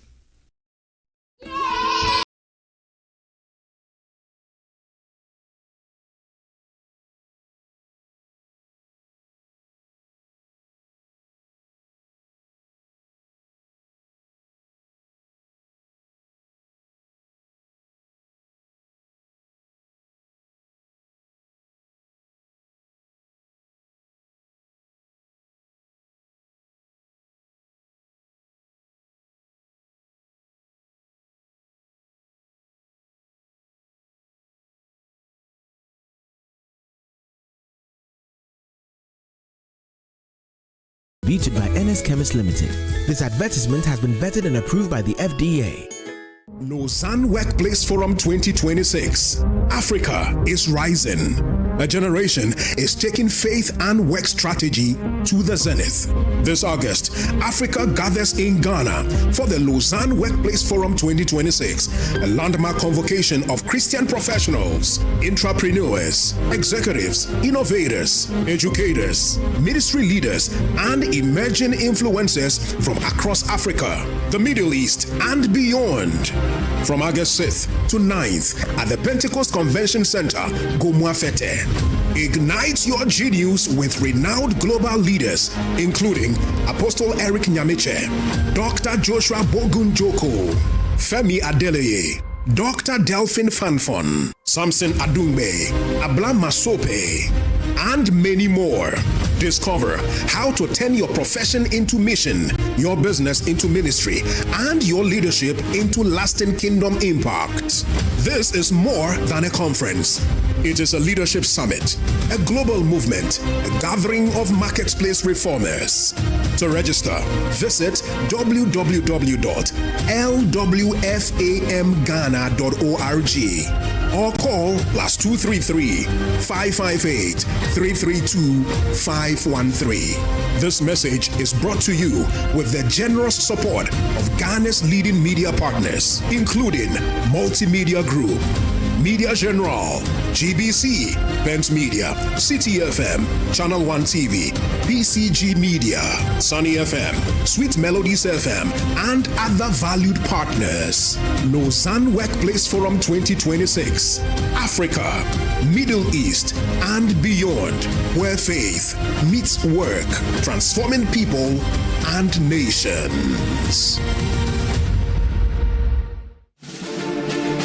In Ghana today, when a civil servant is caught in corruption, he is either suspended or dismissed. But when a political leader is caught, all we hear is, oh, we are setting up a committee and let us allow investigations to work. And before you realize, their names have been cleared, quiet. My opponent obviously generated their point from alibaba.com. Otherwise, they would have discovered that 74% of all corruption cases in Africa are as a result of civil servants and not the politicians, as reported by Transparency International in the year 2022. The battle of brilliant ideas is back. The 2026 Love FM Cal Chaco Toothpaste High Schools debate is finally here, bringing together the brightest young minds from across the Ashanti region to challenge opinions, defend facts, and inspire a new generation of leaders. Watch students from some of the region's finest senior high schools go head-to-head on thought-provoking national and global issues as they battle for glory, pride, and the ultimate debate championship. Love FM Cal Chaco Toothpaste High Schools debate is in partnership with the Ashanti Regional SRC, CHAS, and the Regional Directorate of GES. Love FM Cal Chaco Toothpaste High Schools debate, trumpeting the voice of young ones on issues of national interest. Powered by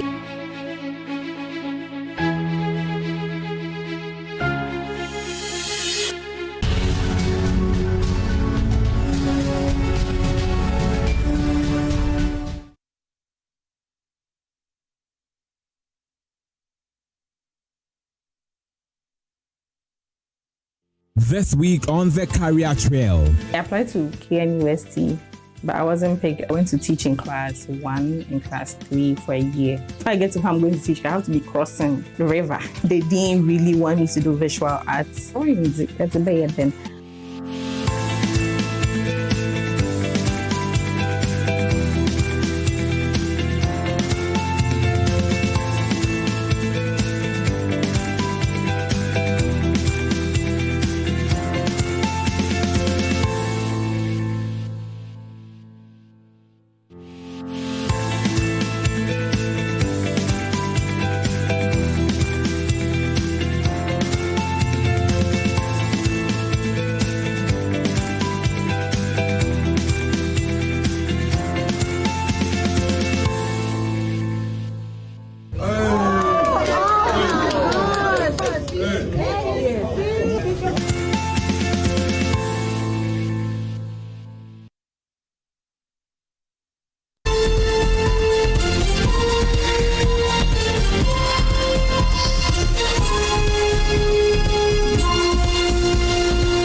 You're welcome back. Let's take you to the Upper East region where flash floods have caused widespread destruction in the Busa North municipality of the region, with Sandema, the municipal capital, among the hardest hit areas. Although the floodwaters receded within hours, the damage left behind is significant.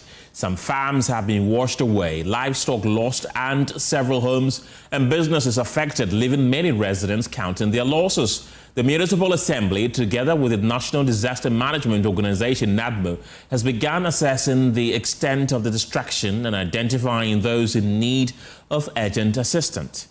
Our resident correspondent, Albert Sore, is joining me right now from that region for more on this. Albert, what is the current situation there? Yes, Kenneth. So the floods have receded, and those areas that are seriously affected, the residents in those areas are now basically trying to gather what little they can that is left of their property. What is happening in the area is that there's this section just before you enter the Sandema township, which is sort of in a slope. And almost every year when it starts raining seriously, that particular road almost gets washed away. And the residences around it on each side almost get submerged anytime there are rains. So in this particular instance, this year, this is about the second or third time we are seeing this area getting seriously flooded. But what usually happens is that the floodwaters would recede after some few hours, but then the damage that's left behind is quite extensive. So you get the situation where people who have farms around the area lose the farms to the flood waters because they get submerged. In some instances, we have the flood waters bringing sand, a lot of sand onto the farms and then covering the entire farm with sand. Then people who have livestock lose some of their livestock as well. And as you would see in some of the residential areas, a lot of the rooms get flooded and people lose their personal belongings. Have there been people who have been displaced? And if yes, how many? At the moment, from what we have gathered from the municipal chief executive, they are still on the ground trying to fully ascertain the extent of damage and to know the exact number of people who need immediate assistance. But you would see from some of the pictures that we have that some of the residents have basically lost the usual nature of their home. So some have their rooms in bad shape, some have properties that they've lost, and some are basically trying to recover and get back to what normal life usually is. The fear is that we are still in the month of August, and usually in this part of the region or this part of the country, when we enter the month of August and September, we tend to have a lot of torrential rains. And if we are not lucky and the Bagre Dam is also eventually spilled, we could have more serious situations in the next few weeks if the situation doesn't change. Albert, sorry there. Thank you very much for speaking to us this afternoon. We've also reached out to Solomon Akwokti, who is the MC for the area, for comment, but have largely been unsuccessful. Away from that, the Ghana School Feeding Program says it has fixed one of its long-standing problems, late payments to caterers. The program said the delays, which used to run across several payment cycles, have largely been addressed. Speaking at a training forum for the program, officials and coordinators of the National Coordinating Council, Hajia Fatih Fogo, said the program has gone through major reforms in the last year and a half.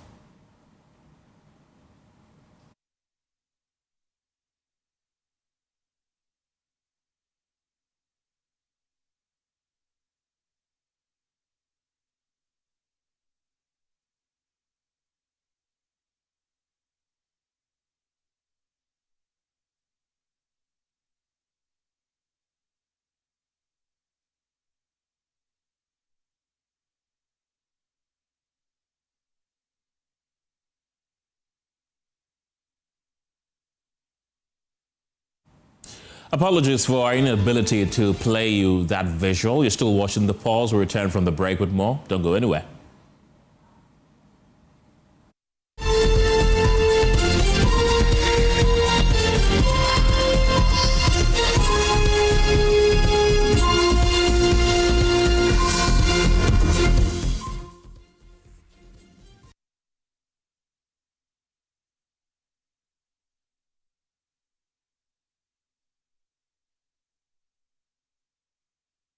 This week on the career trail. I applied to KN University, but I wasn't picked. I went to teach in class 1 and class 3 for a year. If I get to I'm going to teach, I have to be crossing the river. They didn't really want me to do visual arts. That's a bad then.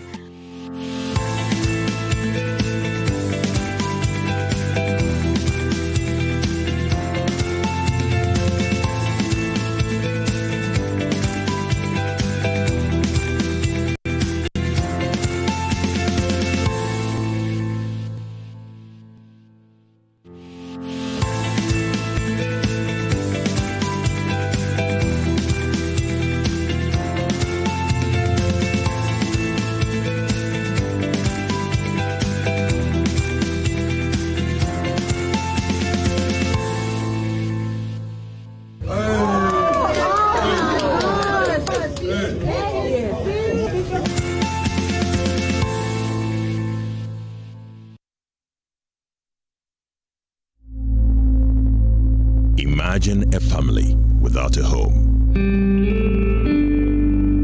Imagine a song without a voice. Imagine a church without prayers. Imagine a government without citizens. Imagine democracy without journalists. Imagine a world without the media. Life is full of issues and stories about people, communities, and governments. Stories that have to be told by well-trained journalists. That's why you can't imagine news without Joy News.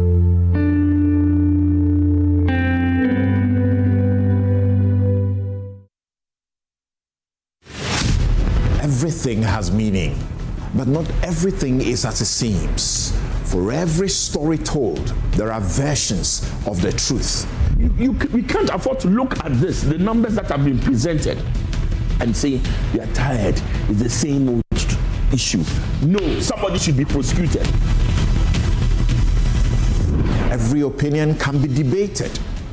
Every claim can be challenged. Even the idea of the national interest can and must be interrogated. This is the date it was. This was the date it was printed from the system. That is what what is he talking about?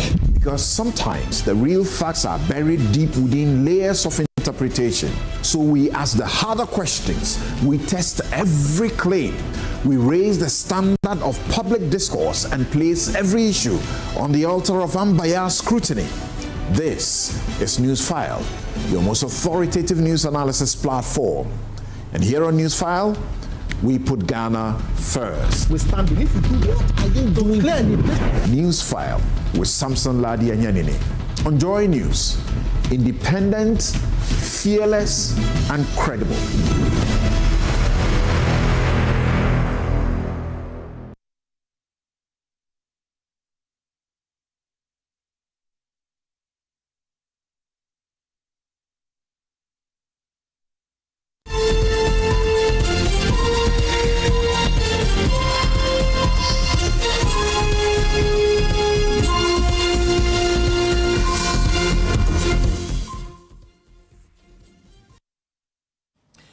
Welcome back. The growing indiscipline among students, particularly in senior high schools, is causing deep concern within both the Muslim and Christian communities, with leaders demanding urgent and decisive action. Against this backdrop of the troubling development, leaders of the two faiths have gathered in Accra to adopt concrete measures to address the situation, with support expected from key stakeholders, including the Ghana Education Service. At the 4th Ghana Muslim Leaders and Catholic Bishops Dialogue, the religious leaders described the worsening conduct of students as a serious national crisis that threatens discipline, moral values, and the future of the country's educational system, insisting that immediate intervention is no longer an option. Take a listen to the National Chief Imam, Sheikh Usman Nuhu Shaributu. Through dialogue, we achieve the openness of the mind and the closeness of the heart. My dear brothers and sisters, the theme for this year, dialogue, could not have been chosen at a better time. There is growing concern about the spate of indiscipline plaguing us all in all facets of our national life. Of even greater concern and worry to the government, society, and stakeholders in education is the specter of gross indiscipline and hooliganism in our educational space. Currently, there is a raging public debate about how to curb the menace. The choice of the theme, therefore, is a demonstration of our shared concern and commitment to explore every available means to cure the malady, both in the medium and the long terms. To that effect, a joint working committee would be set up to see to the implementation of the recommendations of this meeting. The committee will be tasked to draw up an action plan, mobilize resources, and execute the action plan and report successes and failures or challenges during the next dialogue meeting in 2027.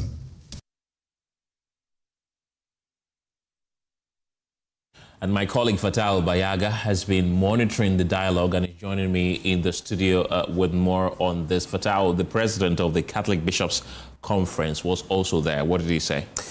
Ken, so the president spoke about the fact that indiscipline is becoming a major challenge for this country. In fact, he described it as one of Ghana's pressing challenges and it needs immediate attention. In fact, he recounted some of the incidents that have happened recently, and he said that that's the reason why the Muslim community, the Christian community, they've come together to fight this particular canker. In fact, they also made references in relation to what happened in Obuasi today, among other things, and they based on that to say that it is now very important for the country to come together to tackle this very important issue that is now wrecking hard into Ghana's education system. We can take a listen to him.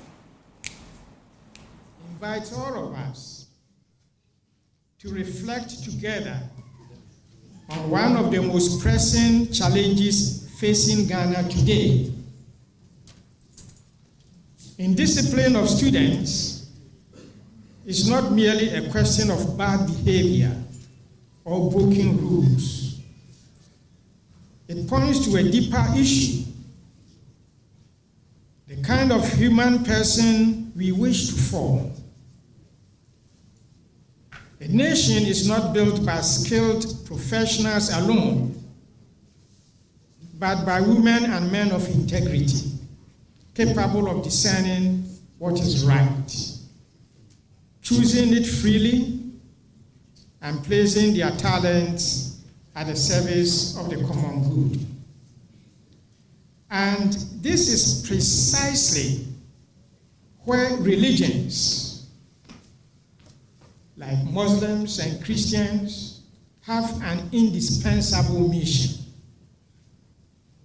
Despite the diversity of our traditions, we share a fundamental conviction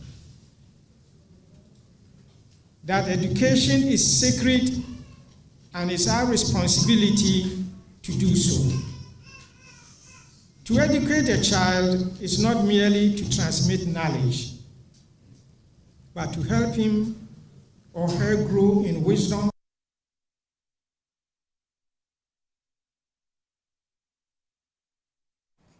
Fatal Bayaga is still in the studio with me. Fatal, the local government minister, Ahmed Ibrahim, was also present. What did he tell you?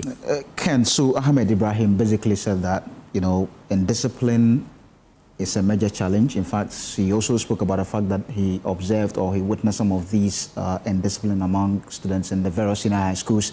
And he compared that to, back in the days, he said that discipline was, one of the major things that, students would abide by school rules, among other things. But it looks like at the moment that is being deteriorated.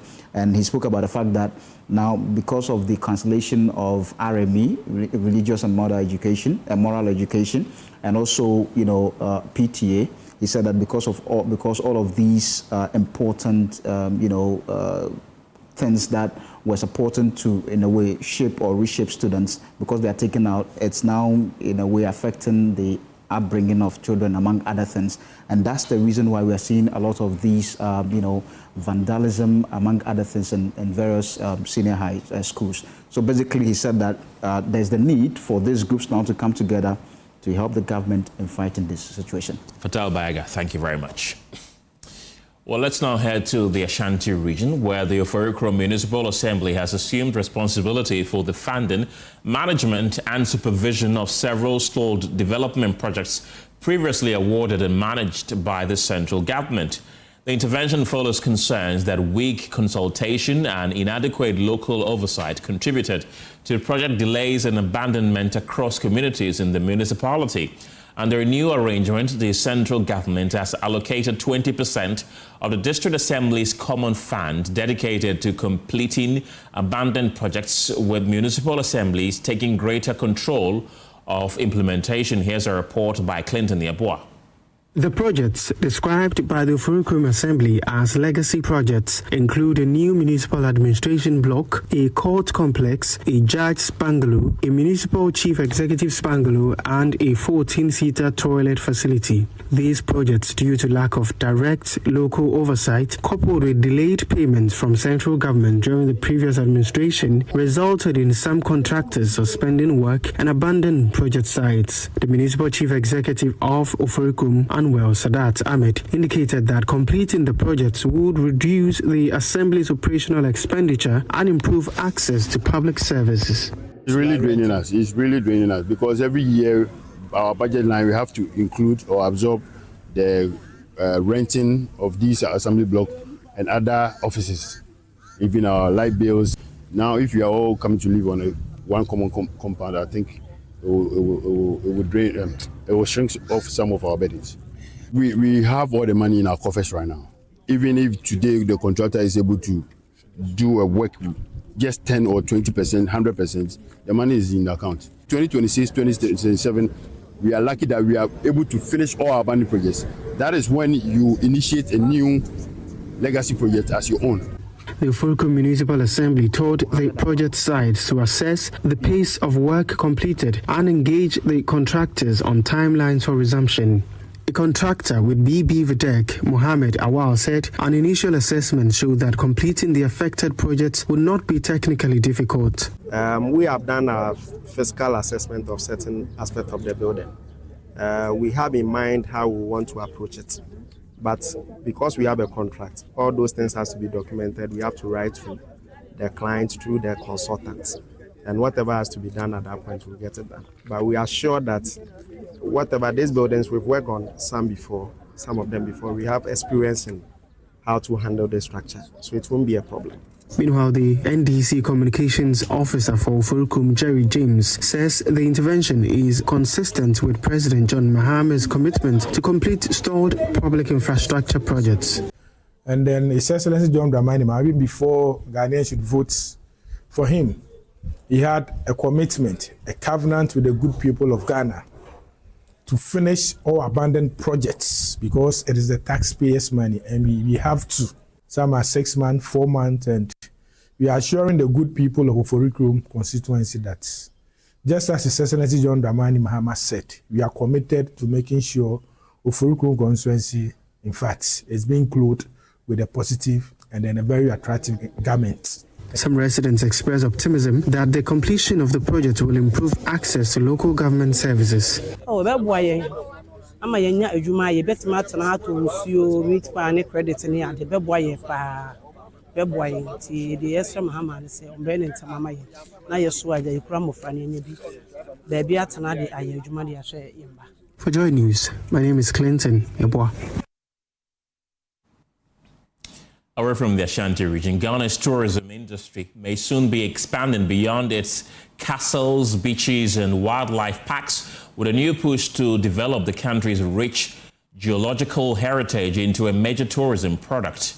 Tourism stakeholders, government, and geoscientists have begun discussions on a national geotourism program that could transform sites such as Lake Bosomtwi, waterfalls, caves, mountains, and ancient rock formations into world-class attractions while creating jobs, supporting local communities, and promoting environmental conservation. The initiative is also expected to diversify Ghana's tourism offerings and attract a new category of visitors interested in science, nature, and adventure tourism. Let's get more on this, and joining me is the president of the Ghana Tourism Federation, Seth Okran. Seth, welcome to the program. Ghana has promoted its cultural heritage and wildlife for decades, but why do you believe geotourism is the new frontier for the country's tourism industry? Thank you very much for having me, and let me say good afternoon to your cherished listeners. Yes, I think that Ghana is blessed thou with so many things. And over the years, we have focused so much on slavery and all that happened. So you realize that we attract most of our tourists from the America because our brothers and sisters that wanted to trace their route. And I think that is okay, but you will agree with me that on the 26th March, President Mahama laid a paper on the UN General Assembly on reparation, which for me, Ghana have led the way again. So GATOF, Ghana Tourism Federation, which is the umbrella body or the mouthpiece of the private sector tourism operators, think that let's expand the scope beyond the slave trade and all that. And our meeting with the Geoscience Department of University of Ghana and Ghana Tourism Development Company, in fact, Fred, you'll be amazed what we can do with this site. First time for myself hearing that Lake Bosomtwi is over 1,000,007 years, you know. But you know what? The story we always tell, the hunter went hunting and all that, which go deeper than that. Right. So we working with Geoscience Department, Ghana Tourism Development Company, to see how we will expand training. As part of GATOF initiative, leading the private sector, is to promote domestic tourism. And each community or each region is unique with something. And when you talk about Ashanti region and Lake Bosomtwi, it's very unique, but the story is limited. So when we bring the academia on board, which research work that they have done over the years, and train our tour guides to package, of course, our tour operators also, to package these things and sell abroad, this will enhance also our domestic tourism that we are pushing, because I believe that, I call it Discover Ghana, Discover You. Our students supposed to be knowing our country, and we are coming out with a package that the student can learn. It should be part of the educational curriculum. It should be part of our learning. Enough of the English, science, and math and all that. We should know our culture, our heritage, and that is what will make us proud. So GATOF is leading this initiative to add to our tourism assets and go to Shai Hills, the history, the stories, and all that. And this, we believe, will promote domestic tourism and will diversify our tourism portfolio to attract the European market, to attract other race that basically they won't be interested in our slave trade, Cape Coast Castle. Then Ghana have more than that, and that is what we seek to bring to the public. Yep. Right. One of the flagship proposals is the development of Lake Bosomtwi into world-class geotourism destination. What economic opportunities could this create for surrounding communities and for Ghana's tourism sector as a whole? Oh, a lot, because developing the Lake Bosontwi, and you agree with me that when a tourist visits a community, they sleep over, and we have to create or give them reason to spend more days, and they will spend more days based on the activities that we are able to create. So if Lake Bosontwi is developed to that level that have resorts around it, good restaurants, recreational and activities, every tourist want to stay there. And of course, that will also promote the Ashanti Kingdom, because the Ashantis already have rich culture. So adding this geoscience tourism to it will be wow. So job creation, those who are selling craft food and all that. So, and of course, this will also help reduce urbanization. That is why I said GATOF will identify each region, what you have, which is very unique, and package it, get investors to develop it, and the youth will get jobs to do, and therefore they will not seek to come to Accra. Like we are seeing, everyone is coming to Accra, which is choke. So we have to, and I think tourism is a way to create those jobs. And tourism is the only sector that put money into the community, you know, because we spend hard currency. Sometimes they want to even pay in foreign currency if the laws allow us to receive dollars here. So it's a community base, it's target the people. And I talked about training earlier. Once the people are trained and they know the value of what they have, like Lake Bosontwi, and they add that value to it, you know what happened. Let me just divert a little bit. When you go to Labade, after Labade Beach, they call it La Boma, right? That enclave, right? I don't know the last time you've been there, but they have different. I live around.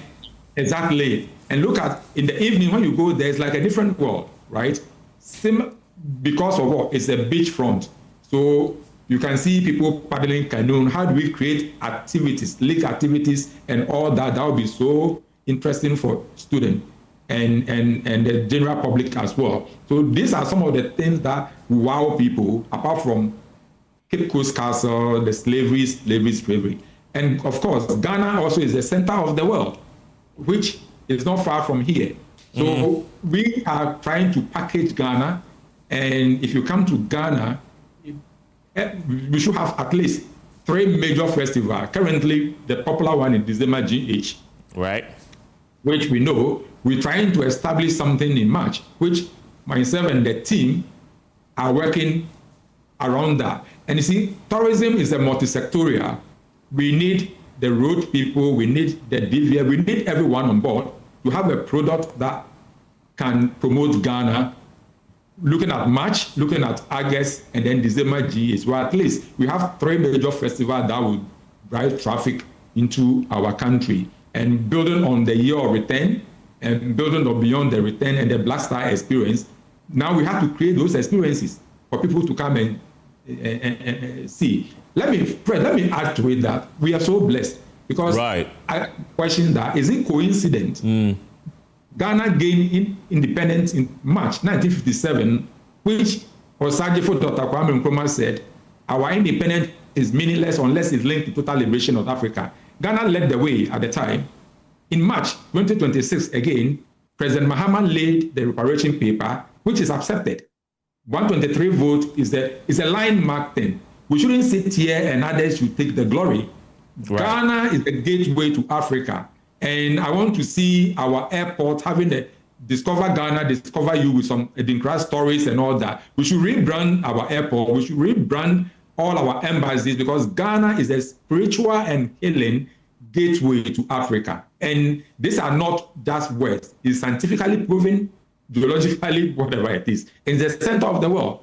So we are not telling our stories very well. And that is some of the initiatives GATOF, Ghana Tourism Federation, under my leadership, is leading. So the tour operators will get something to package and sell around the world. Our embassies, our high commissions, and everything that is Ghana, our airport, all that we can enhance it. So that is what the Federation is doing.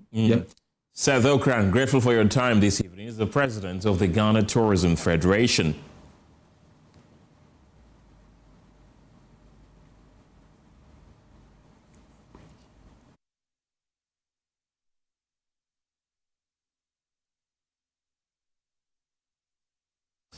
When we return from the break, we talk about the Showbiz Roundtable, the 9th edition. That is coming up pretty shortly. That's what's coming up after the break. Don't go anywhere.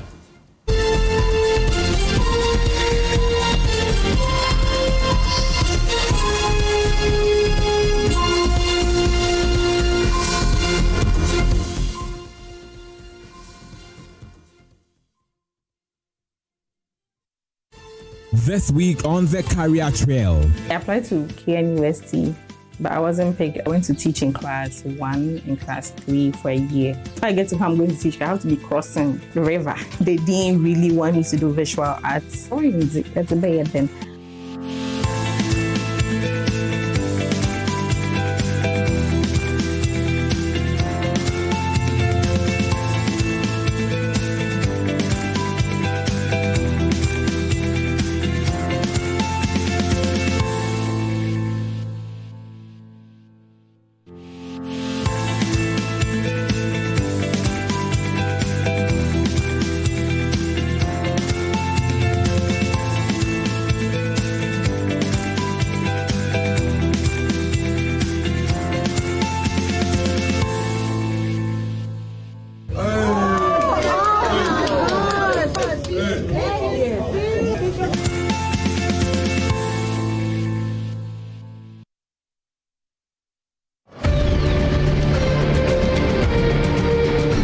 PM Express, power is confronted, claims are tested, and accountability is not optional. The first 2 months in office between January, February, and March, we had already brought down this rate, and then we have sustained it since. Politics, business, the economy, social justice. If it affects your life, it will be examined. If it shapes your future, it will be interrogated. You ever sitting there today, you see me sweating, I'm answering your question, you in the comfort of your chair, putting all these questions to me. That is why you would not have the responsibility of bringing about this document.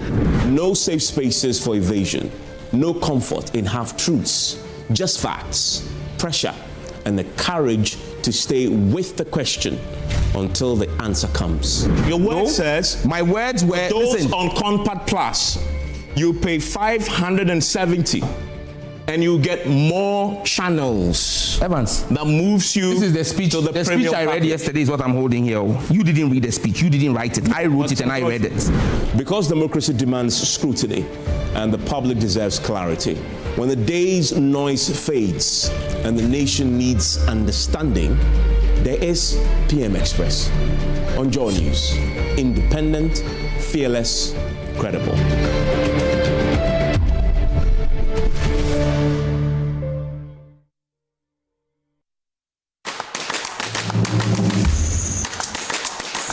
Every morning before the rush, before the arguments, before the headlines begin to chase us, there's a moment to pause, to listen, to understand what truly matters. This is where the day begins. Mr. Ken Oforiatta, a man who has run away from his own people he once served. We believe in the spirit of accountability. It is important for him to come and answer charges preferred against him by the state. On the AM show, the news is not just read, it is examined. The stories shaping your life, explained with clarity, handled with care. We ask the questions without fear. If your constituency cannot grow enough tomato for Ghanaians, then there's something wrong with your constituency. My name is Emefa Akosua-Addo. And I am Samuel Kojo Brace. 2 voices, 1 purpose, holding the powerful to account, putting your interests first in every conversation. No noise, no spin, just facts, context, and the courage to ask the right questions. Start your day informed, start your day empowered. The AM show on Joy News is definitely worth waking up for. Joy News, independent, fearless, credible.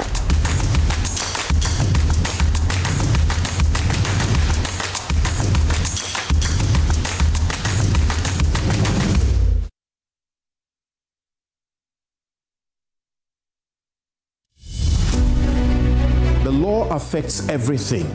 Your job, your home, your rights.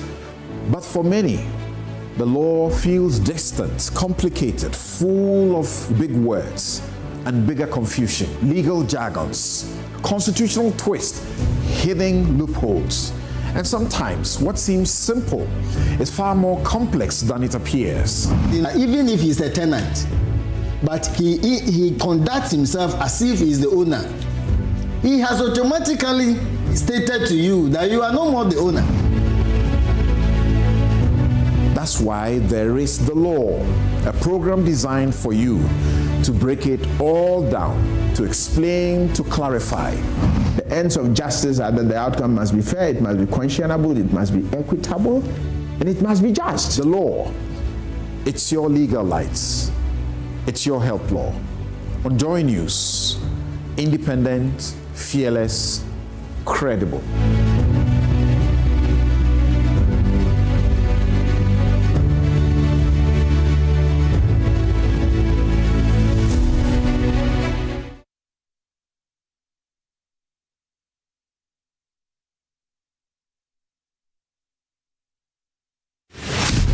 Everything has meaning, but not everything is as it seems. For every story told, there are versions of the truth.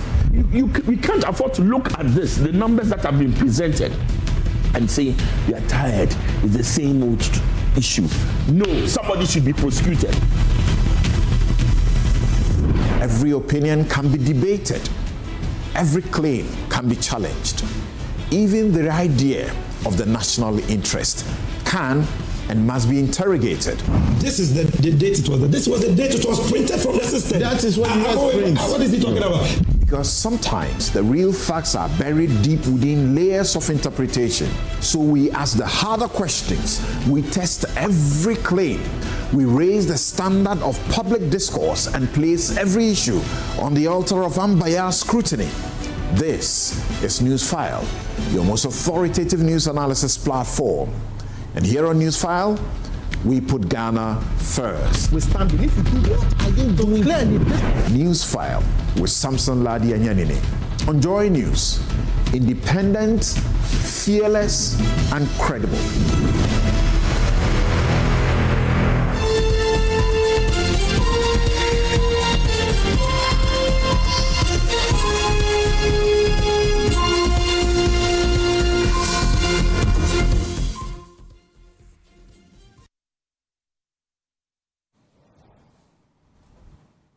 Welcome back. And joining me today is a man whose voice and insight shaped some of the most important conversations in Ghana's entertainment industry. He's the host of the GJA Best Radio Entertainment Show of the Year, Showbiz A to Z, and the respected force in the creative arts industry. And he's here to walk us through the 9th Showbiz Roundtable, which is happening this weekend. I'm talking about Kwame Gyasi, and the Showbiz Roundtable has become one of Ghana's most authoritative spaces for industry reflection. Kwame, welcome to the program. Thank you. Let's talk about the theme for this time. What inspired it? So, you know, prior to the 2024 elections, we had a roundtable discussion. There was a debate between the NDC and the NPP, the creative artists in the areas. I remember. So we asked them to tell us what they would do if they won power, and the NDC won. So after 20 months of assuming power, we're asking the NDC government what they've done so far for the creative arts industry. And our industry comprises tourism, culture, and creative art. So yes, 20 months. We're not saying government should do everything they promised, but at least if they have laid some foundation, we want to know what they've done so far. Yeah. Right. And what should listeners expect from this 9th edition, and how is this going to be different from the previous ones? So they should expect critical analysis of the NDC's projects, activities so far. We know they've done a few things, some budgetary allocations here and there, but we're going to juxtapose that to the promises that they made to us prior to coming into office. And so Isaac Kofieje, who is with the research department, will be on as well to do a presentation of promises and then track some of the things they've done so far. So that will be done. We're going to have some of the industry's greats on the panel. We have Francis Doku, who is the CEO of Maestro Africa Group. He will be on. And then Jesse Japon is a PR marketing executive. He's a communications expert. He'll be on as well. Olele Salvador is a pop culture journalist. We have Anoda Samoa Bedu, also a journalist. We have Uncle Ken, who is a broadcaster with Joy FM. Right. Uncle Ken is on as well. Have I mentioned Gyasi? Gyasi is representing as well. Yeah, so 5 people coming through, and they're going to make sure they cover every aspect of the creative economy, from tourism to culture to creative arts. Yeah, so basically, we're just trying to look at what the government has done so far. We don't want to wait till the 4th or 3rd year before we try to raise questions and concerns about what the government has done so far. And how do you envision this discussion will influence government's decision when it comes to the creative arts industry? Ken, you know, the media is the 4th estate of government, we say, and over the years, we've played a role in shaping conversations and policy making. Some time ago, the creative industry wasn't part of policy decisions, and so even when they were drafting their manifestos, we're not included. But due to some of these conversations on our radio programs, now we see our names and we see the creative industry being spoken about in the manifestos on their platforms. So we believe that this conversation is going to maybe put them in check and also remind them of the promises they made. You never know, through this conversation, maybe they're going to also speed up, if you like, some of the things they're doing for us. But sometimes, if you don't talk about the things they're doing, they tend to forget about us, and we're not going to relax in this regard. Right. And how is audience participation like? Is it even something that's an option, and how do they get to participate? So we are bringing in some of our stakeholders. They come in studio. So we do that right in our studio. We have about 15 to 20 stakeholders also coming as audience. And so apart from the 5 people on the panel, we have about 15 to 20 people also from the industry coming to support the event. And then those who can't make it and who'll be watching and listening from home, they can do that via our WhatsApp number, 0551111997. You can just send in your questions, your comments, anything you want to say regarding the topic for discussion. And then on the day, we find answers to that. Yeah. What's the day and what's the time? So it's happening this Saturday. Right, it will be live on Joy News, live on Joy Prime, and live on Joy 99.7 FM from 2 p.m. to 6 p.m. Yeah. Right, any final words? All that I want to say is if you're a creative industry stakeholder, if you are in the tourism, culture, creative arts space, this one is for you. For a long time, we've been talking about how best we can speak about what we're doing to make government also pay attention to us. This is ours. Let's come together and make our voices heard. Kwame Datsi is the host of Showbiz A to Z. Thank you very much, Kwame. And as he's rightly mentioned, you want to be a part of that program that is coming off this Saturday. Away from that, the opposition New Patriotic Party has criticized government's recent fuel price intervention, arguing that while commercial drivers deserve support, the current measures are fiscally unsustainable and lack transparency.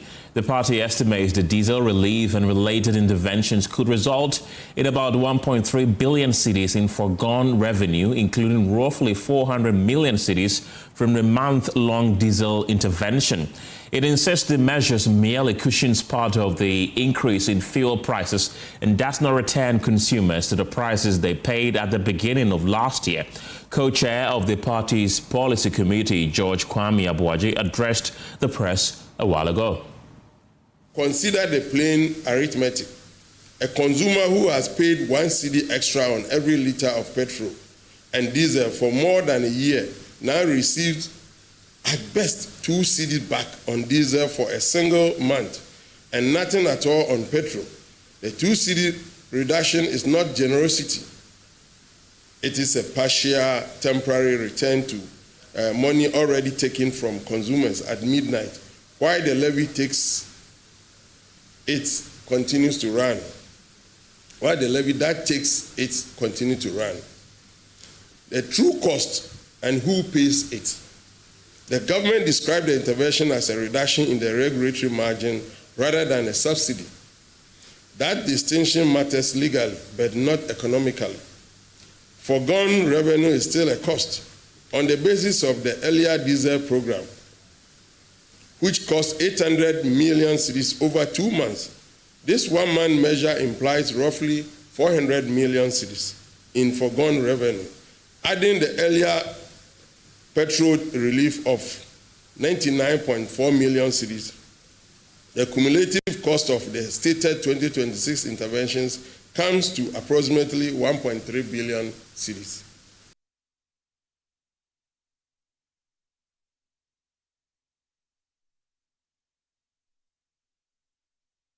Stephen Mensah was at that particular press conference and is joining me right now for more on this. Stephen, the party says consumers may not fully benefit from the relief unless there is a transparent mechanism. What safeguards are they really calling for?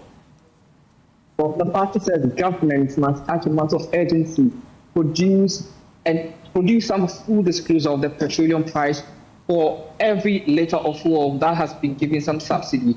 And it indicates that this is necessary to ensuring that the consumer is protected. We know that this will actually, with the introduction of these subsidies to the diesel and to some petroleum products, is going to ease up the conditions at the pumps. But then the NPP says government has to, as a matter of urgency, produce a full disclosure of all petroleum prices. Without fiscal discipline is not sustainable policy. We call on the government to publish the full petroleum price build-up and the financing sources before implementation, to cap the intervention at a disclosed fiscal amount and report weekly on liters subsidized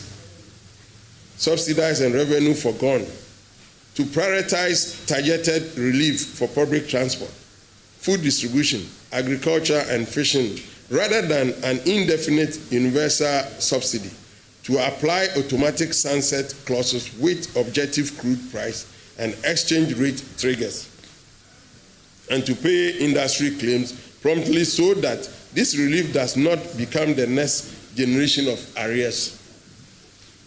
In conclusion, ladies and gentlemen, the 2 cedis reduction may ease the pressure for a month, but a 1-month discount on diesel financed opaquely alongside a permanent levy taken at midnight and a downgraded energy sector is not an economic strategy. Ghanaians deserve to know who pays, how the relief is financed, and how the resulting revenue gap will be prevented from becoming new debt.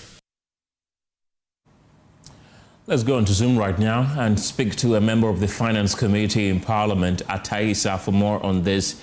Ataisa, welcome to the program. First of all, what do you make of that press conference that was addressed by the minority, your colleagues in Parliament a while ago? Let me say good evening or good afternoon to all your viewers. Unfortunately, I'm driving, that's why I can't do a video call. That's fine. But I think today, it is not different from the usual rhetorics that we've been seeing, always trying to play on the emotional keyboards of people. And I want us to set the record straight. I'll take the issues raised in the press conference this afternoon, one by one, if there is time to, and I'll respond to them appropriately. Right. For example, I don't disagree with public scrutiny. It's important for our democracy. And we all know that energy cost has a pass-on effect on Ghanaians vis-a-vis the cost of living issues that we deal with as a country. So once the issues of fuel price increases, it has a ripple effect on even inflation, it has a ripple effect on farmers and the rest. So issues of this nature, people must look at it beyond the fuel politics that we have been engaging as a country. Now, if you look at the first point, the MPP position is that the 2 cedi per liter diesel reduction amounts to returning money previously collected through the 1 cedi energy sector levy. And it also suggests that the measure is contradictory because the levy remains in place. Look, first of all, the 2 cedi per liter reduction is a 1-month intervention. And we are doing it through a regulatory component of the petroleum price build-up. It is designed to cushion transporters and its rippling effect on operators, farmers, and other stakeholders of this country. So it is not accurate to say that it is not a repeal of the 1 cedi levy because they are not the same. This is a temporary intervention with the impact that we are seeking to improve the livelihood of our people. The 1 cedi levy, if you remember the time that we were passing it, we were very clear that the levy was to finance energy sector shortfalls and debt obligations. So they were already mounting energy sector debt in the country, and the IMF has cautioned the country against the increasingly debt unsustainable energy sector. So light crude oil was not part of the price buildup. So government thought of incorporating it in the price buildup. So how do you compare a legislation to that of an intervention like this, a short-term intervention? In any case, the levy is an act of parliament now. It is not in the mouth of President Mahama that he will sit through an executive instrument or through a press conference, renounce or cancellation of a levy that was duly and constitutionally passed by Parliament of Ghana. So I think that the difference should be pointed out clearly to the minority. Okay. The second issue is that the minority claims that the MPP fuel prices in January 2025, the one we inherited, is comparable to the prices in August 2026. And they argue that the pump prices should have fallen because cedi appreciated from about 17.70 to 11.67 to the US dollar. Let me also state it very clearly here. Look, the comparison is misleading and is not born out of any statistical analysis. Pump prices, and for your listeners and the industry players know this, pump prices reflect international refined product prices. They also look at the freight cost, insurance, suppliers' premiums, and financing cost arrangement, and then the exchange rate, taxes and levies, and the regulatory. So a stronger cedi in itself does not reduce the local currency cost of imports. And also, it cannot fully offset sharp increases in the international world market price. Currently, as a result of the Iran and the US and the Israel conflict, Ghana do not have any control of the international refined oil. We are price takers. In a competitive market, we are price takers. We take what we get. And an increase in that one cannot easily be offset because your currency is performing. What about the free charges? What about the other components, margins and all those? So how do you determine that? So you don't use one element of the price builder formula for charging the export price to say that because exchange rate is doing well, we must see an equal and commensurate reduction in the export prices. And finally, before you come in, finally, right. I was very surprised with the ranking on the Energy Committee, making a street carpet statement to the effect that government is increasing the fuel levy from about 0.24 to 1.93 and argue that the promised refund framework for legitimate industrial users is either unclear or not operational. He was in that meeting. In fact, when the amendment came, Speaker referred the matter to the Finance Committee and leadership of the Energy Committee. He was sitting in the meeting, and it was very clear that day that the amendment seeks to address a long-standing rate differential. And I'll explain it between the fuel oil and the products such as diesel and marine gas. The difference here is that as a result of the price differential between what we pay as marine or diesel, people now did as a sort of tax planning. The fuel oil, they move all diesel and marine gas and classify them as fuel oil to take advantage of the tax saving. What the government seeks to do was that we wanted to reduce or remove the incentive for misclassification and also the diversion into the low rate category. If I know that if I classify my good as a diesel or marine oil, I pay higher. Meanwhile, if I classify it as a fuel oil, I pay lower. People will move all their classification items to fuel oil. What we have done has not led to any increase in fuel cost or anything. This is just for parity. So that if you do classification as a result of fuel, marine gas, or fuel oil, you don't get any tax benefit out of that. Right. It is to ensure that we have parity. It is to ensure that we remove the incentive for people to diversify fuel and cheat government at the end of the day. That was the purpose of the legislation, and they must get this right. Right. Well, they also raised other concerns. One of them is that how is this being financed, and also what will be the impact on government revenue? So how much are we likely to lose within the 1 month period that government is subsidizing diesel? So I will say that, first of all, the final cost depends on the eligible liters that will consume within the period. So I don't think it is anybody who will make that argument will be doing a hearsay. But let me also be quick to add that most of the time, governance is about fiscal adjustment. The minority position on fiscal adjustment is always to increase revenue. Our concept of fiscal adjustment is always to ensure that we spend what we have. If, as a result of this intervention to cushion the livelihoods of our people, there is a shortfall in revenue, what government seeks to do will be to measure it against our expenditure. We are not in the habit of creating unnecessary fiscal deficit. We are going to spend within budget, and that's why when the Minister of Finance came, despite all the external sector concerns, government still wanted to remain within the budget. So as a result of this 1 month intervention, any revenue shortage that can arise out of that, the government is something that we can deal with to make sure that we do not increase the fiscal cost on our country, and we do not make sure that we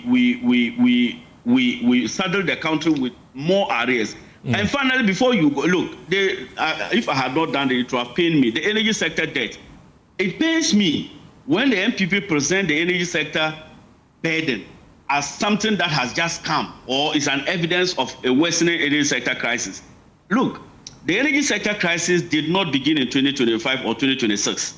The IMF documentaries in their third review records arrears to independent power producers and fuel suppliers to about 2.6% of our GDP at the end of 2024. It also records the energy sector budget transfers averaging 1.7% of GDP between 2019 and 2021.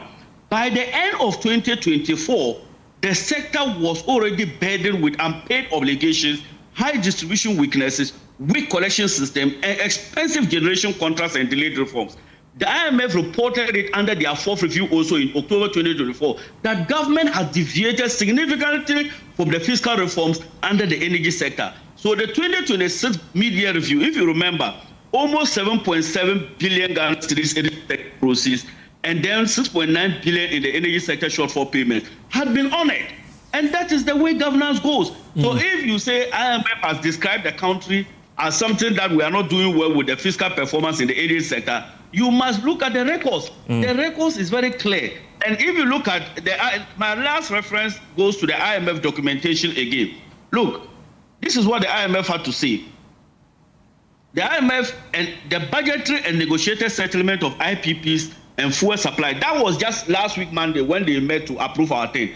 They said that the budgetary and negotiated settlement of IPPs and fuel supply obligation is commendable. Continuous operation of the cash waterfall mechanisms is on course. Energy sector levy collection dedicated to shortfall and debt repayment purposes is strictly ahead. Appointment in June 2026 of the transaction advisor for private sector participation in ECG and NETCO distribution is highly commendable. Proposed net reduction ceiling for energy sector payables under the fiscal program is on course. Gas to power purchase measures to reduce the use of expensive liquid fuel and lower generation costs is highly recommended. This is the verdict of the IMF in the performance of the government when it comes to the energy sector. You bedevil this country with huge debt in the energy sector, resulting into a haircut of pensioners and the rest. You don't have any right to say when government is bringing a cushion to Ghanaians, then you have an issue with it. Thank you for that. You say that this will not increase the fiscal burden, but the minority is estimating that we're going to lose about 1.3 billion cedis in revenue. So how do we bridge that gap, especially when this was not budgeted for in the latest budgets that we had? So like I said, fiscal adjustment is a function of two tools.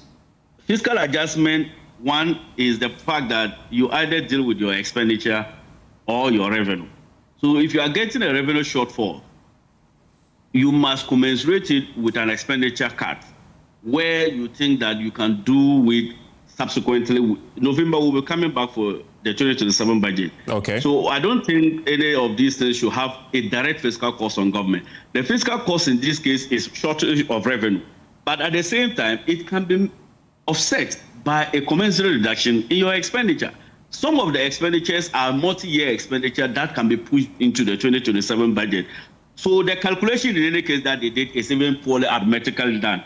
You don't assume a specific volumes of liters that will be consumed within the 1 month and you multiply it by 2 cities. That is so basic. They don't do things like that. So I think that it is just to scare rumor-mongering and to always take advantage of situations. They know that this is a good measure to cushion the Ghanaian. They were the same people saying that we should abolish the 1 cedi levy. They were the same people saying that we should bring a social safety net to cushion the Ghanaian public against the escalating price of fuel. Now today, 2 cedi has been slashed off the price of diesel. And now they are the same people saying that what is the fiscal cost and it will worsen our fiscal deficit. What type of people are we dealing with? Right. Ataisa, grateful for your time this evening. He is a member of the Finance Committee in Parliament with the NDC. Well, still on politics, Minority Leader and Member of Parliament for Ifutu, Alexander Afenyomarkin, has reaffirmed his commitment to equipping teachers for the demands of a digital world, describing laptops as indispensable tools for effective teaching.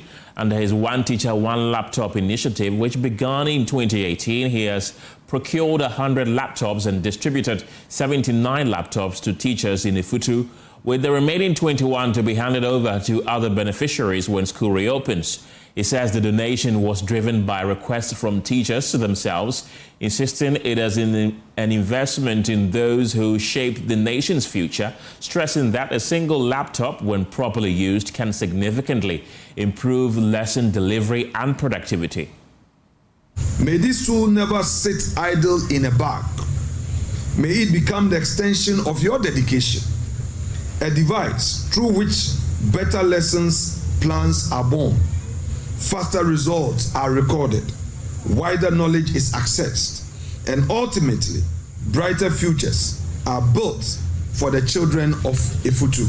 I charge each one of you, therefore, receiving one today, to see it as my personal investment in you, and to let that investment yield return in the form of better prepared lessons, more efficient record keeping, and ultimately improved outcomes for every child under your care. This initiative, as you've already been told, which began in 2018, and others like it will continue.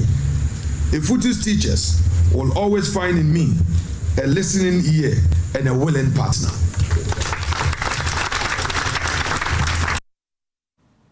The Institute of Economic Research and Public Policy is calling for consistency in the enforcement of laws governing political speech, warning that selective application could undermine freedom of expression and erode public confidence in Ghana's justice system. Speaking at a press conference, research fellow at the Institute, Godwin Asari Bediako, said Ghana's political history has seen both the NDC and NPP subjected to harsh personal attacks and unsubstantiated allegations, many of which did not result in criminal prosecution. More than 2 weeks ago, an Accra Circuit Court sentenced content creator Camilla Alasan to a 1-year custodial sentence following allegations and defamatory remarks he made online regarding President John Dramani Mahama. While we maintain unreserved respect for the rule of law and the constitutional independence of the judiciary, this verdict forces us to confront a critical question. Where do we draw the line between regulating malicious false news and safeguarding robust political expression? In a thriving democracy like Ghana's, justice must not only be done, it must be seen as consistent, fair, and free from selective application, regardless of which political power holds power. The pattern of political rhetoric in the Fourth Republic. To fully appreciate the gravity of sentencing citizens over political commentary, we must look look honestly at the broader history of political rhetoric in Ghana. For decades, key figures on both sides of the political divide as MPP and NDC have engaged in deeply inflammatory personal and unchecked attacks against public offices. A democracy cannot survive if the standard for free speech changes depending on who holds the presidency.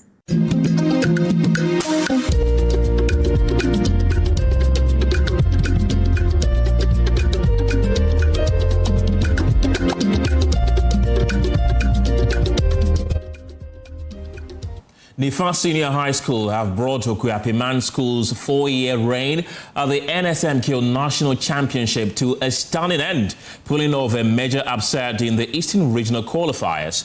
Okuapiman had virtually been untouchable on the regional stage, securing a place at the Nationals in every edition between 2022 to 25. But the road to a fifth straight appearance has ended abruptly. Collins Frimpong has more.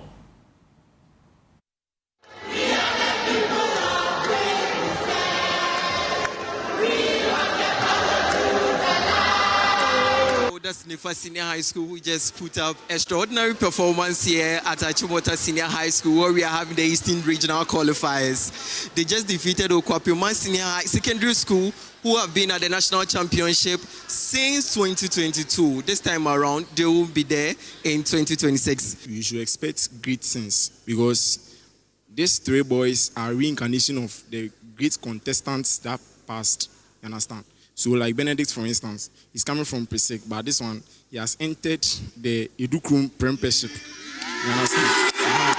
Then Chris, like a reincarnation of Eden. Have you know Eden? Yes. And then this boy, you don't talk about him. You know bragging? Yeah. Are you not bragging? Oh, no. I'm not bragging, but I know what you can bring out. Thank you. Quick one. Let me hear from you. Benedict, I don't know. You were the three guys on the stage. How was the feeling? You've eliminated Okuapiman. I mean, it was quite a tough contest, but by the grace of God, we were able to come out successfully, and we want to tell Okuapiman that it's not any big deal. I mean, national championship next year they can come back stronger.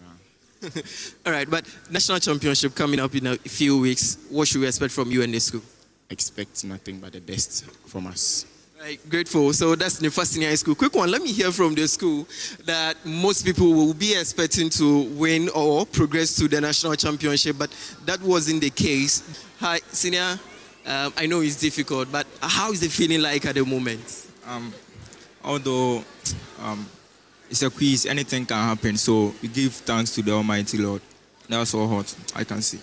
What sort of confidence or motivation will you give them? So I will tell them that, I will encourage them that they should learn hard. They shouldn't be distracted by anything. They should keep on learning. Thank you. I saw you during the contest. Emotionally, you were having a roller coaster. How is the feeling like at the moment, seeing that your school is not progressing?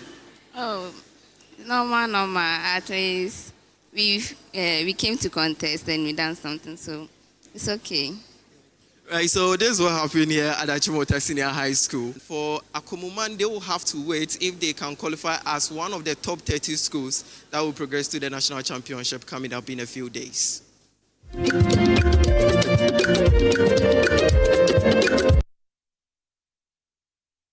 Let's head to the Volta region now, where schools from the Otu enclave are also battling for a place at the 2026 National Science and Maths Quiz Championship. Ramat Bashir is on standby with more. Ramat, what's the latest from the Volta region? Ken, for now, the Volta regional qualifiers ended yesterday with 12 schools able to secure qualification to represent the Volta region at the national stage of the National Science and Maths Quiz Championship 2026. Today, we started with the Otu regional qualifiers. It's been a lot of excitement for the schools who've been able to qualify to the national stage. Heartbreak, suspense and anticipation for the schools who were unable to qualify to the national stage, especially among the supporters. Some of them, the interesting thing about the Volta regional qualifiers was that all the schools who were able to win their round from round 1 to 3, when we get to the riddle round, which carries a lot of marks, the schools were unable to answer major of the riddle questions. And so the people who were just behind them in the round just answer the questions and they take over. To end the OT regional qualifiers, we had ASEC qualifying to the national stage. And for them, their message was just simple. They are ready to cook. They say they will cook every school they are going to meet at the national stage. Boom.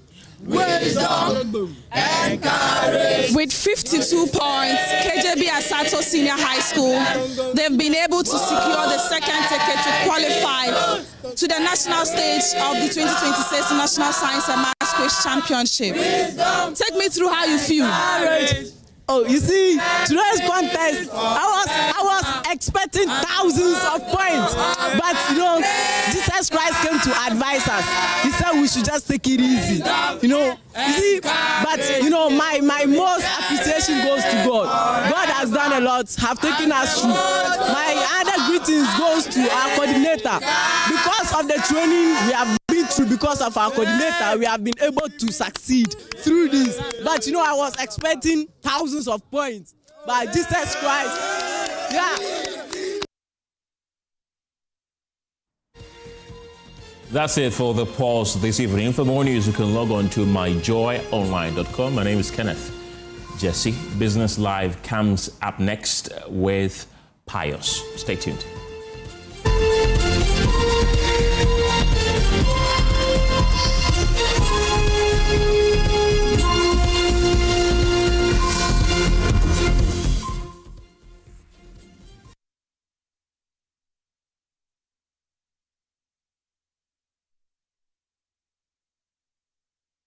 For many, success is defined by one path, the white-collar dream. I want to be a software engineer. I want to be a banker. But when that door doesn't open, does it mean your story is over? No, because there are other paths. Paths built on passion, creativity, and courage. From season 1 to 3, we've met dreamers who turned rejection into redirection. They wanted to silence me. And built success beyond the titles. As a general manager for Kenneth Gyasi, I felt this challenge right deep that I should work in the area of my gifting.